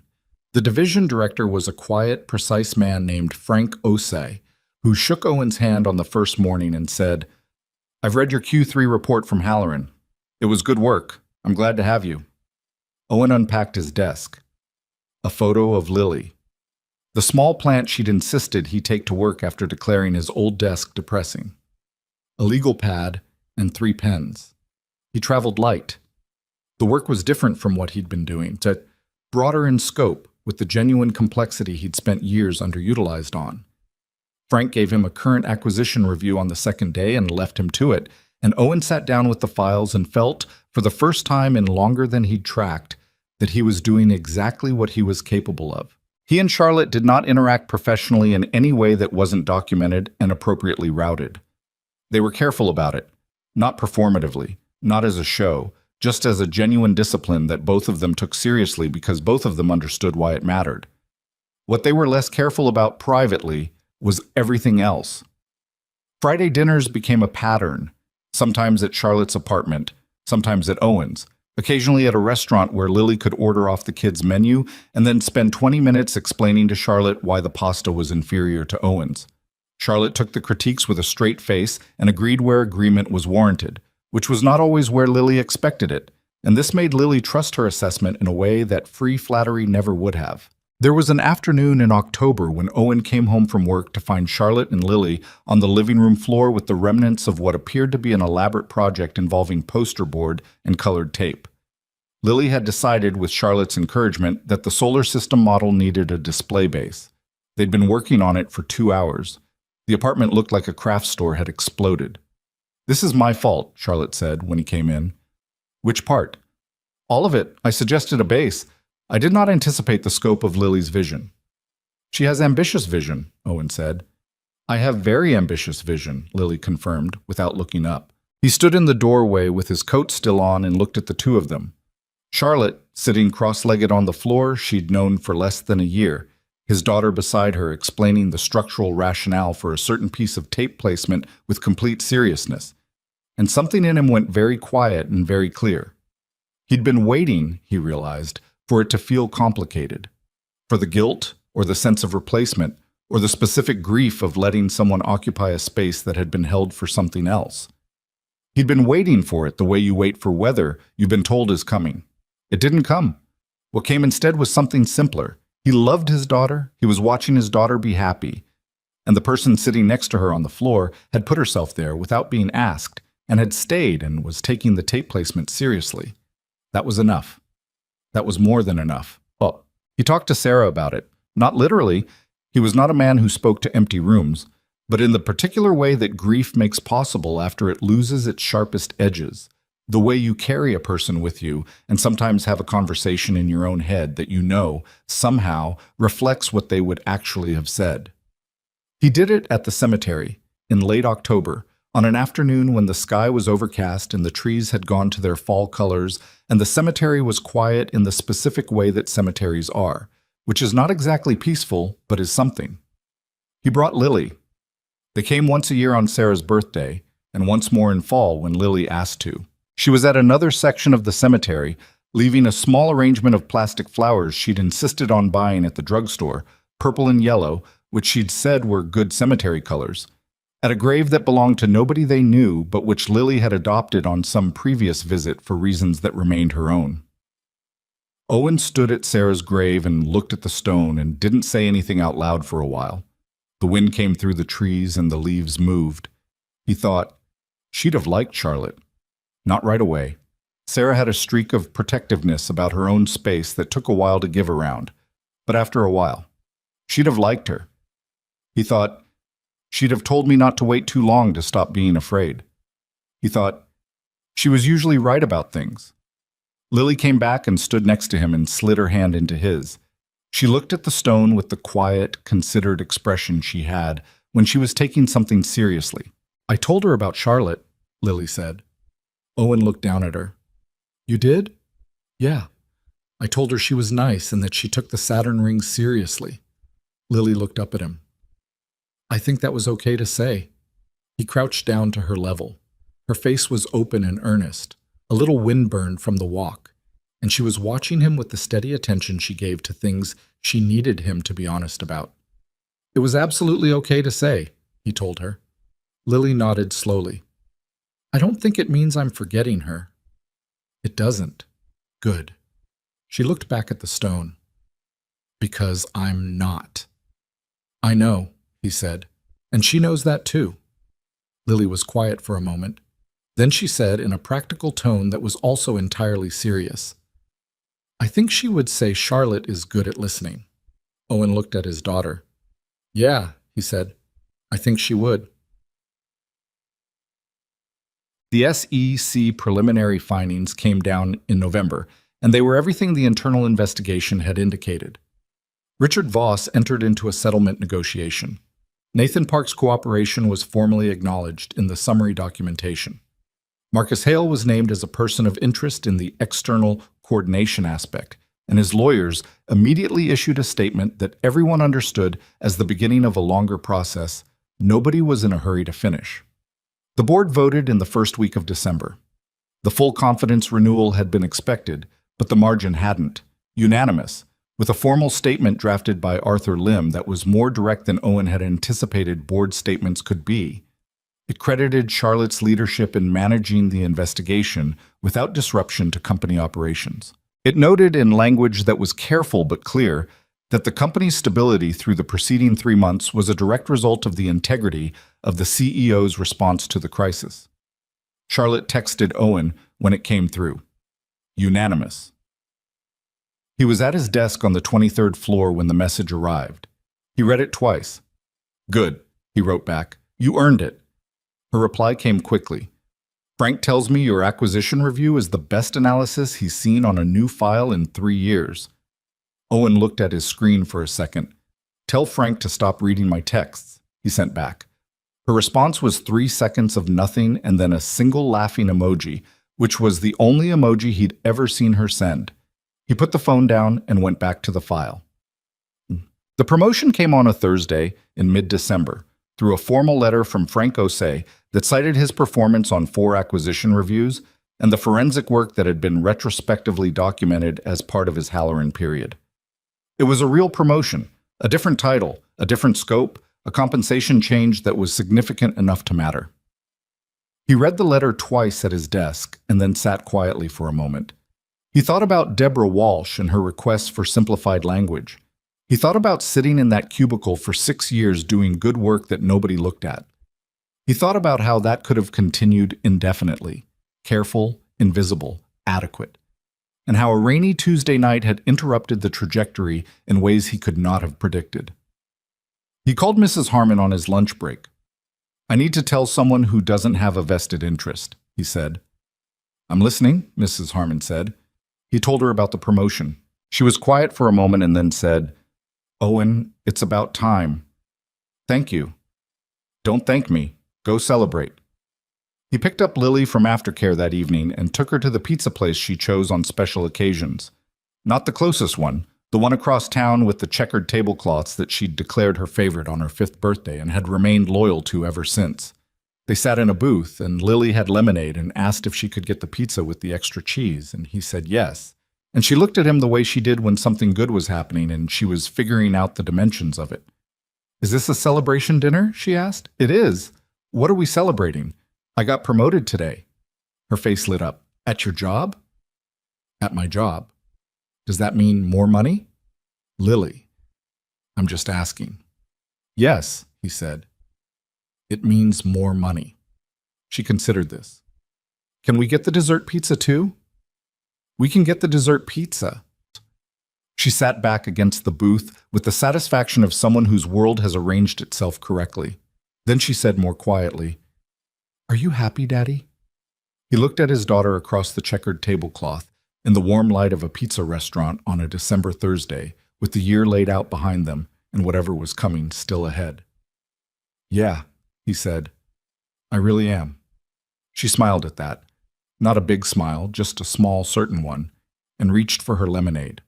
Outside the window, the first snow of the season had started to come down, the soft, unhurried kind, settling on the street without demanding anything. Owen watched it for a moment while Lily talked about the dessert pizza options, her voice easy and bright, filling up the warm space between them. He let himself have it. The good of this moment, uncomplicated, whole. He let himself have it without qualifying it or bracing against it or cataloging all the ways it could still go wrong. Just this. The snow. His daughter's voice. The year finally turning. The snow that had started falling on that December Thursday didn't stop until the following morning, and by the time Owen drove Lily to school, the city had gone quiet under 6 inches of white, the way cities do in the first real snow of the season before the machinery of daily life catches up and turns it gray. Lily pressed her face to the car window the whole drive, narrating everything she saw. A dog in a red coat, a man trying to clear his windshield with what appeared to be a credit card, the particular beauty of the park they passed where the trees had gone completely white and still. She had always been like this in snow, transported by it, as though the world becoming briefly unrecognizable was a gift rather than an inconvenience. Owen drove and listened and thought about nothing specific, which was a thing he'd gotten better at in recent months. For a long time after Sarah died, stillness had been the enemy.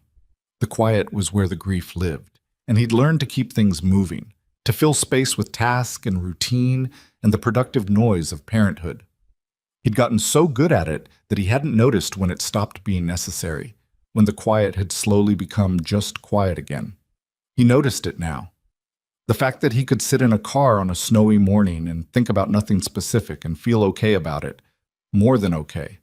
Something that was, without overstatement, close to peace. He dropped Lily off, watched her run toward the school doors with her backpack bouncing and her boots leaving prints in the snow, and then he sat in the idling car for a moment before pulling back into traffic. He thought about Charlotte.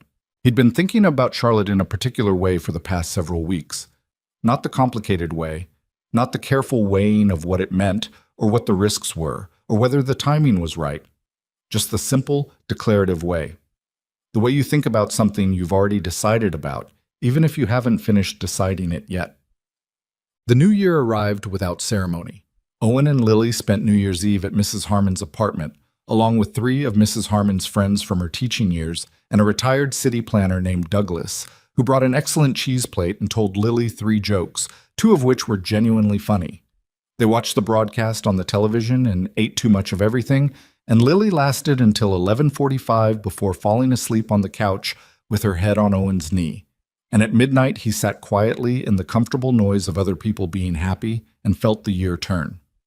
Charlotte was at a company event, a function she'd described, with the particular tone she reserved for obligations she attended but did not enjoy, as unavoidable. She texted him at 12:03. "Happy New Year. How's Lily?" He looked down at his sleeping daughter. "Out cold. She made it to 11:45, which is a personal record." Her reply, "Give her my congratulations." Then after a pause, "I'm leaving soon. It's too loud in here." He smiled at his phone. "Go home. Sleep." Another pause, longer this time. Then, "Owen, I want to talk to you about something. Not tonight, but soon." He read that twice. He had a reasonable idea of what it meant in the way that you have a reasonable idea about things you've been quietly certain of for a while. He wrote back, "Okay, whenever you're ready." She didn't reply after that, which meant she'd done what he told her and gone home. And he sat in the warm apartment with his daughter asleep on his leg, and the new year 2 minutes old, and let the fact of it settle.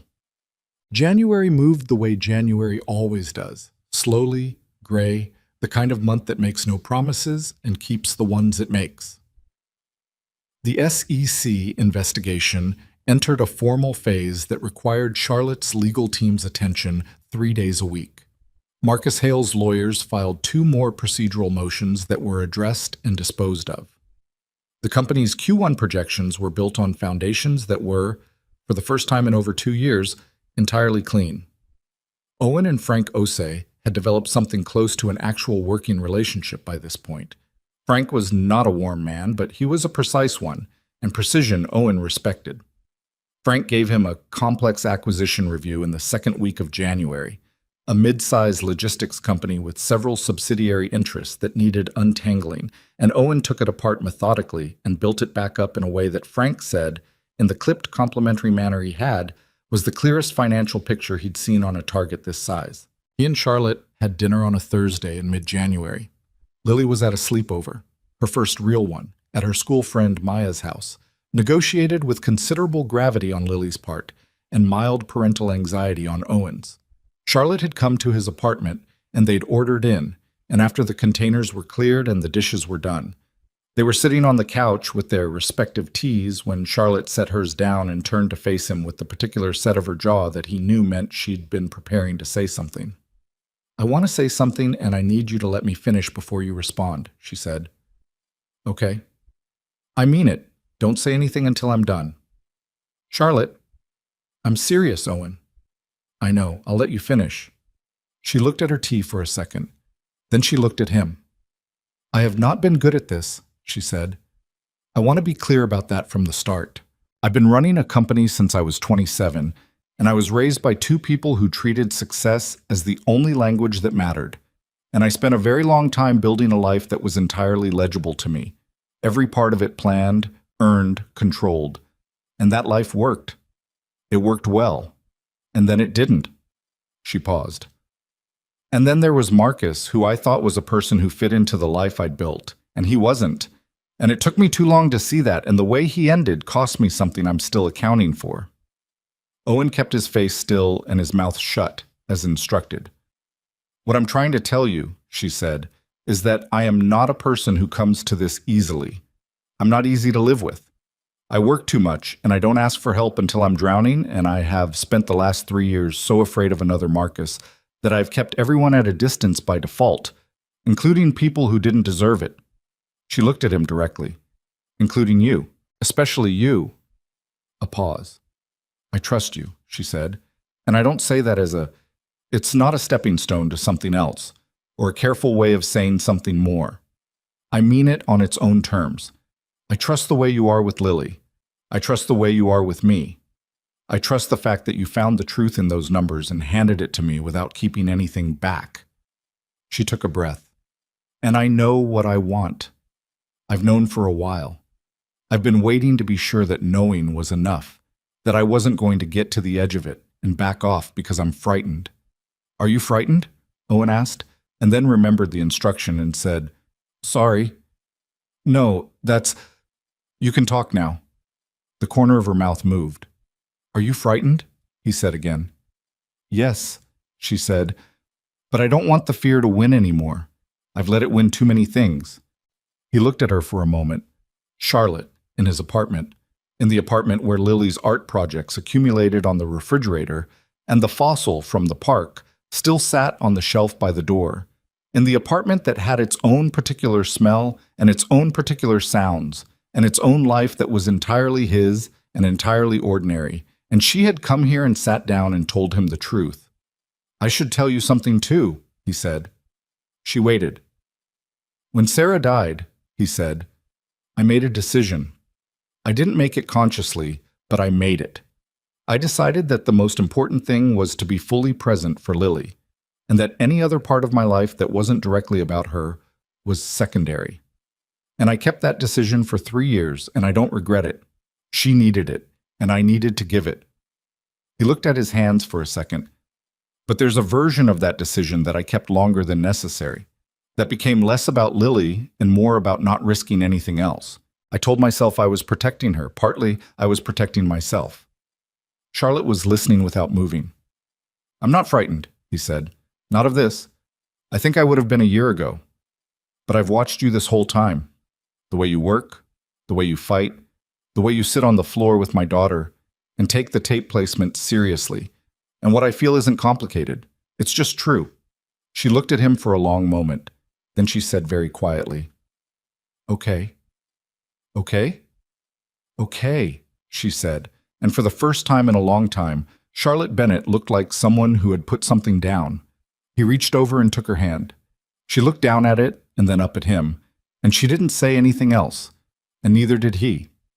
And outside the window of his 11th floor apartment, the city carried on in its enormous ordinary way, and none of it required any further explanation. The months that followed were not a montage. They were not a smooth passage of happy moments strung together in retrospect. They were actual months with actual friction, because two people with actual histories and actual habits do not simply merge into a combined life without negotiating the edges. There were nights Charlotte stayed too late at the office and came to dinner distracted and didn't quite surface from whatever she was carrying until halfway through the meal, and Owen had to learn to sit with that rather than try to fix it. There were mornings Lily was difficult. The particular difficulty of a 7-year-old who is tired and has big feelings and doesn't have the vocabulary for them yet. And Charlotte didn't always know how to navigate it and sometimes stepped back in ways that felt to Lily like absence. And Owen had to hold both of them through those moments without taking sides.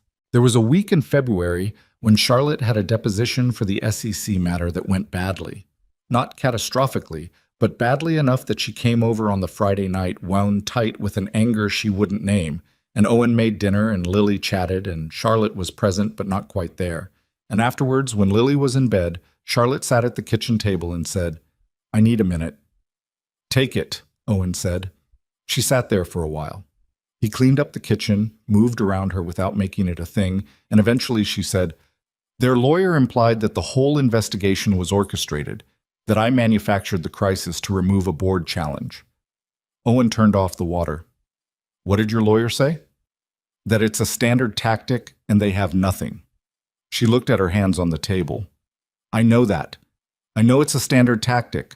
I still want to... She stopped. What? I want it to be over, she said. I've been in fight mode for over a year. I want to just work. Run the company. Come here. Be normal. He sat down across from her. It's almost over. You don't know that? No, he agreed. But the evidence doesn't change. Whatever they try in that room, the evidence doesn't change. She was quiet for a moment. I know, Charlotte. I know, she said, again, softer. I'm just tired. I know you are. She looked at him, and some of the tightness around her eyes released. You do this thing, she said, where you just say the true thing without dressing it up. Is that bad? No, she said. It's the opposite of bad. It's just unusual. In my experience, most people dress things up because they're afraid of how the undressed version will land. I'm not afraid of how it lands with you. She held his gaze for a moment. No, she said. I know you're not. The deposition concluded 3 weeks later. The SEC matter wound toward its resolution in a way that was deliberate and unglamorous. The way these things actually resolve, not with a gavel and a dramatic declaration, but with filed documents and confirmed findings and formal notices of settlement.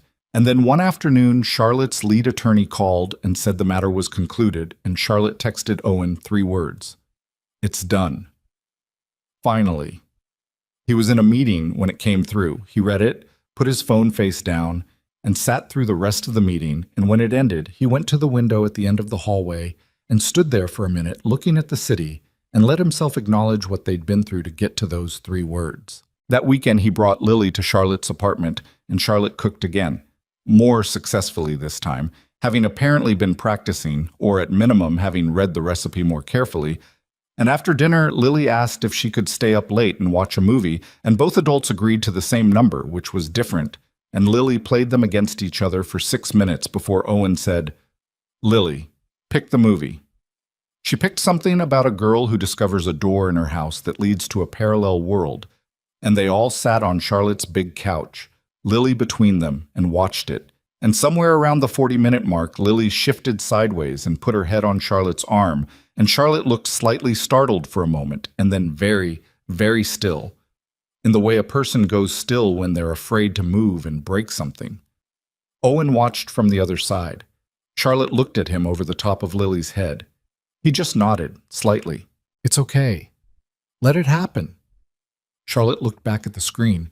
After a moment, she adjusted her arm, and Lily rearranged comfortably, and Charlotte's expression went through 3 things in rapid succession and landed on something that wasn't quite any word Owen had for it. Something between overwhelmed and certain, like a person who has arrived somewhere they didn't know they were going. Lily's 7th birthday was in late April. She had been planning it since February with the organizational seriousness she applied to important projects. There would be a small party, 6 friends from school, Maya included, and there would be a specific cake, which she had described to Owen in detail, and then to Charlotte in detail, and the 2 descriptions were not entirely consistent, which they both discovered when they compared notes and then had to diplomatically manage Lily's evolving vision. The party was on a Saturday. It was the kind of spring day that feels like an apology for winter, warm but not hot, with a clean, bright sky and a light wind that moved the trees without being inconvenient. The backyard of Owen's building wasn't much, a communal space that mostly consisted of a rectangle of grass, 2 benches, and a small plot of soil along the fence that the building's super had given over to residents who wanted to use it. Lily had claimed that plot 6 months ago. She'd been growing things in it since March, with advice from Mrs. Harmon and hands-on guidance from Charlotte, who had surprised Owen with a working knowledge of basic gardening that she'd attributed, when he asked, to a grandmother she'd spent summers with as a child. The garden had become Lily's project in the way that her projects always became complete commitments. She'd planted marigolds, some herbs she was uncertain of, a row of zinnias, and in the center, a rose bush, a small one, a variety called Constance, which Charlotte had found and brought over on a Saturday in March, and which Lily had planted herself with her hands in the dirt and complete attention on the work. The rosebush was for Sarah. It had been Lily's idea. She'd come to Owen with it one evening in February, explained it in the careful, slightly formal way she used when she'd been thinking about something for a while and wanted to make sure she got it right. I want to plant something for Mom, she'd said. Something that keeps growing, because she keeps being real even though she's not here. Owen had sat with that for a moment. That's a good idea, Bug, he'd said. A really good idea. Charlotte had offered the rosebush and had not tried to make the gesture larger than it was. She'd come on the planting day, helped Lily with the hole and the soil and the careful positioning of the roots, and then stepped back and let it be Lily's thing. Now, on Lily's birthday, the rosebush had its first 3 blooms, pale pink, delicate, fully open in the April warmth. The party ran its course in the cheerful, chaotic way of children's parties. There was cake. The vision had stabilized into a white cake with yellow frosting and 7 candles, which Lily blew out in 2 attempts, and did not seem troubled by this. The friends ran through the backyard with the complete commitment to motion that 7-year-olds operate on, and the adults drank lemonade on the benches and watched. By 5 o'clock, the guests had gone home, and Mrs. Harmon had retreated upstairs, and the backyard was quiet. Lily was in the garden, examining the rosebush with the proprietary attention of someone checking on a thing they've grown.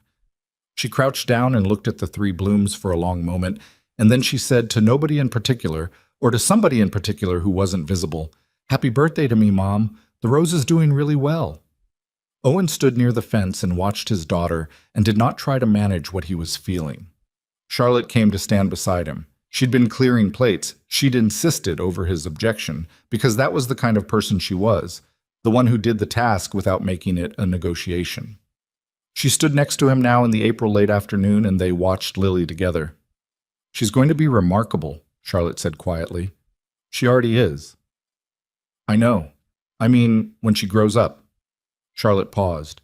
"She has this. She already knows who she is. At 7. Most people don't figure that out." "She gets it from Sarah," Owen said. Charlotte nodded. She understood this.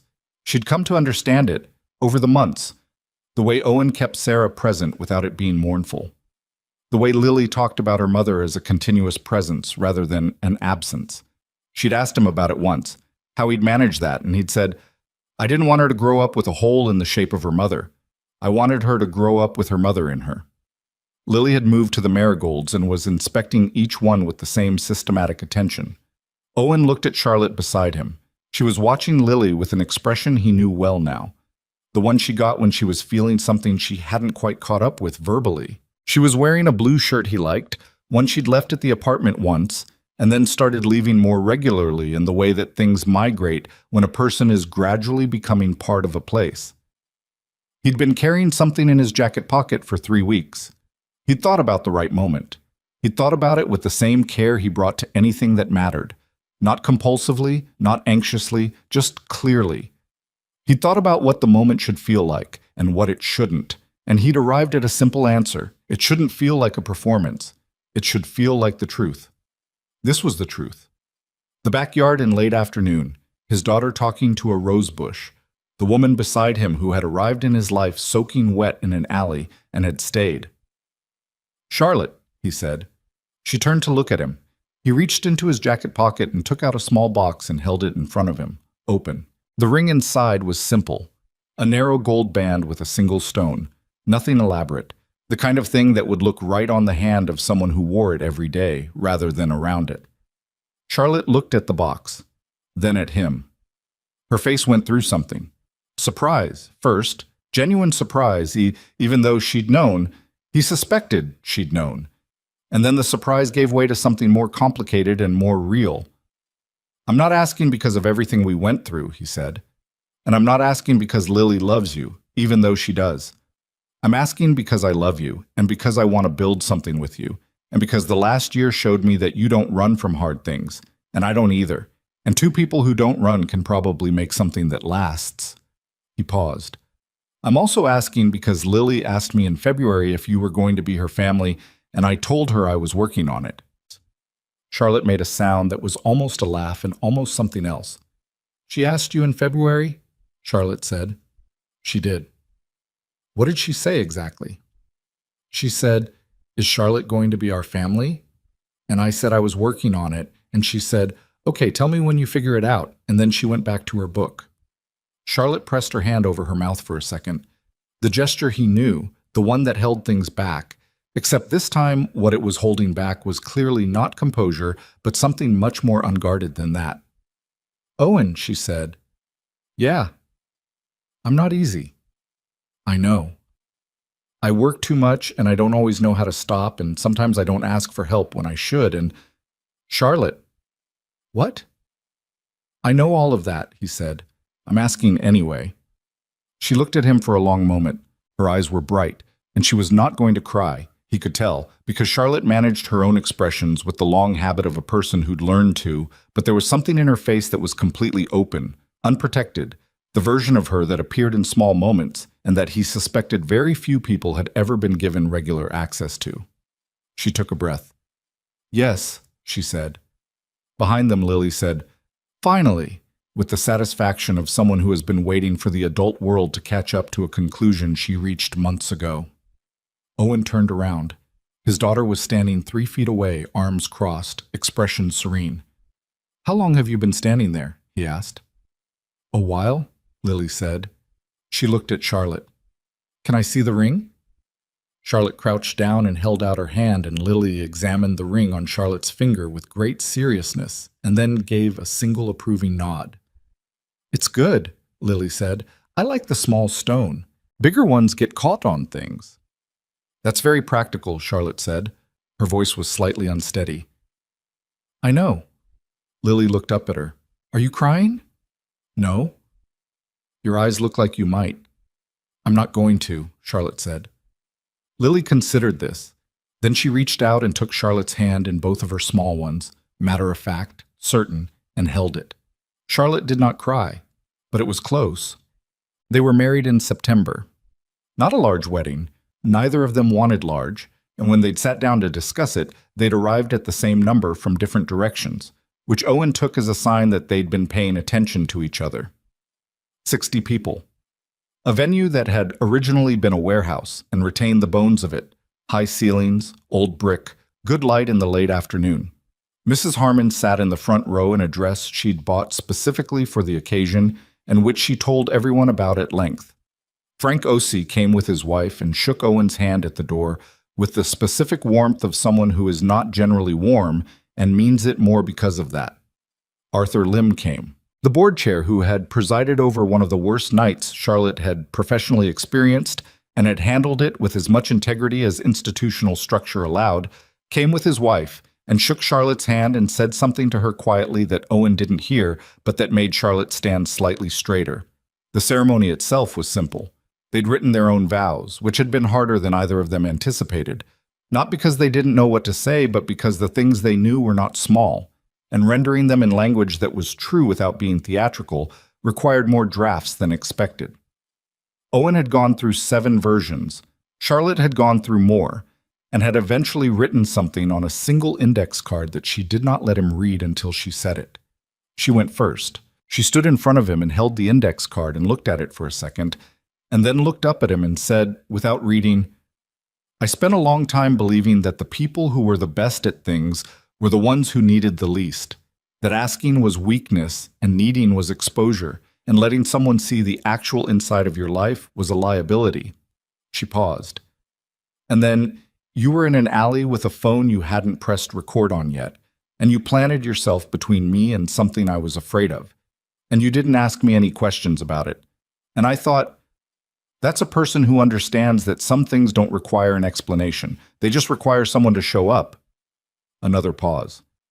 "You have shown up, Owen. Every time and in every version. For Lily, for me, for all of it. I love you for the specific person you are, not for the person it would be convenient for you to be. And I intend to show up for you the same way, for as long as I am able, with everything I have." Owen stood there and listened to every word and did not look away. Then it was his turn. He'd been afraid his voice would fail him at this point. It didn't. "Sarah used to say that the best thing about loving someone was that it made you bigger," he said. "That when you love a person well, you become more of yourself, not less. I think she was right about that. I think Lily proves it every day." He looked at Charlotte. "I spent 3 years being the right size for what Lily needed, and I don't regret any of it. But somewhere in the last year, I stopped shrinking myself back down after she was asleep. I let myself be the full version again." He paused. "That's what you did. Not by filling any space that belonged to someone else, but by making the space that belonged to you, just by being here, by being exactly who you are." He stopped. "I love you.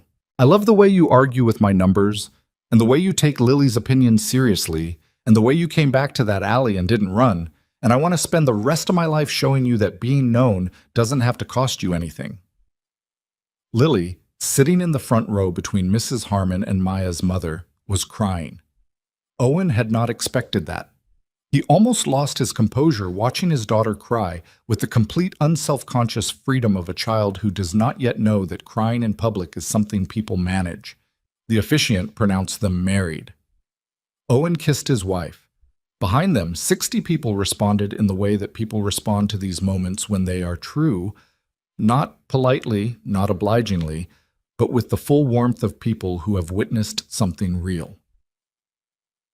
The life that came after was not uncomplicated.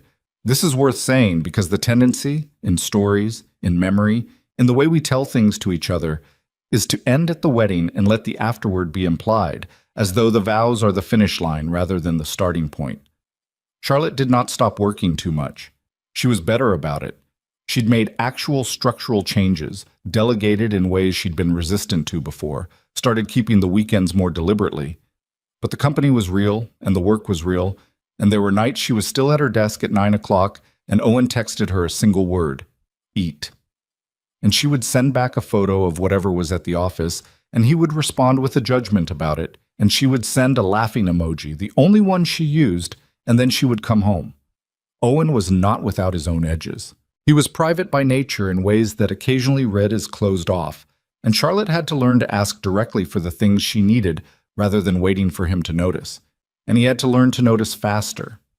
There were weeks when the integration of two full adult lives with a child in the center created friction that neither of them had a template for, and they worked through it the same way they'd worked through everything else. With honesty, without scorekeeping, with the ongoing decision to treat each other as people who were trying. Lily grew. She turned 8 and then 9, and each year she became more herself, more confident in her opinions, more articulate about her inner life, more capable of the full range of experience that childhood eventually expands into. She still talked to Sarah. She kept the rosebush going, repotting it when they moved to a house the following spring with an actual yard, placing it in the part of the garden that got the most morning light. She showed Charlotte how to prune it properly, having learned from Mrs. Harmon, and Charlotte learned without treating it as anything other than what it was: a practice, a continuity, a way that love keeps its shape across time. Charlotte ran the company. She ran it well, and the people who watched her in the years following the crisis found a different quality in her leadership than they'd seen before. Not softer, not less demanding, but more human. She asked questions she would have once considered beneath her position. She credited people by name in rooms where it cost her nothing to do so. She brought Owen into decisions not because she needed his financial analysis, but because she valued his judgment, and she said so plainly in meetings where saying so was professional, and in kitchens where saying so was personal. Owen's work continued to expand in ways that matched what he was capable of. Frank Osei retired in the spring, and Owen was asked to consider the director role. And he considered it carefully and talked it through with Charlotte at the kitchen table the way they talked through things that mattered, and he accepted it. He did not think about the cubicle often. When he did, it was without bitterness, more as a reference point, the way you remember a version of yourself that was doing its best with what it had, and find you can look at it without judgment. Tiens, there is something that becomes clear to people who have lost something and then found the courage to want again. It is not that the second life erases the first, or that joy after grief is a betrayal, or that moving forward means leaving behind. It is something simpler and more durable than any of those things, that love is not a fixed supply, that the love you carry for the people you've lost does not diminish the love you build with the people you're still building. Owen understood this. He'd understood it before he had the language for it, in that moment in the backyard watching Lily hold Charlotte's hand. And he understood it again on an ordinary Tuesday evening in March, 2 years after the wedding, when he came home to find Lily at the kitchen table doing homework and Charlotte in the living room with her laptop, and the specific quality of concentration that meant she was deep in something and might not surface for another 20 minutes. He stood in the doorway for a moment, just long enough to have it. The apartment full and warm, his daughter's pencil moving across the page. His wife's voice low as she spoke to someone on her headphones. The ordinary, fully alive mess of it. "Daddy, what's 9 times 7? Lily said, without looking up. 63. That's what I put. She wrote it down. Charlotte says it's good to double check. Charlotte's right. Charlotte looked up from across the room. She'd heard. She raised her eyebrows at him, so, The specific expression she had for moments like this, the ones she still found slightly surprising in the way that good things can remain slightly surprising even after they've become regular, which is maybe the best way to have them. He held her gaze for a second. Then he put down his bag and went to see what needed doing for dinner. The families that last are not the ones assembled from the best available materials, or the ones that follow the cleanest arc from meeting to ending. They are the ones made by people who kept choosing. Not once, not at the altar, or the garden, or the backyard on a birthday afternoon, but daily, in the small decisions, in the patience, and the honesty, and the showing up. They are built in the moments nobody photographs. They are built in the 9x7, and the late text that says eat, and the rose bush that gets moved to the new house, and the conversations in kitchens that go longer than planned because the person across the table is still worth listening to. They are built by people who are not perfect, and who know it, and who choose to love each other anyway, not because love erases the imperfection, but because it holds it without flinching, and that is the only version of it worth having. Owen Carter had been an overlooked analyst in a cubicle who loved his daughter and did his job well, and kept a business card on a shelf by the door for 2 weeks before he understood why he hadn't thrown it away.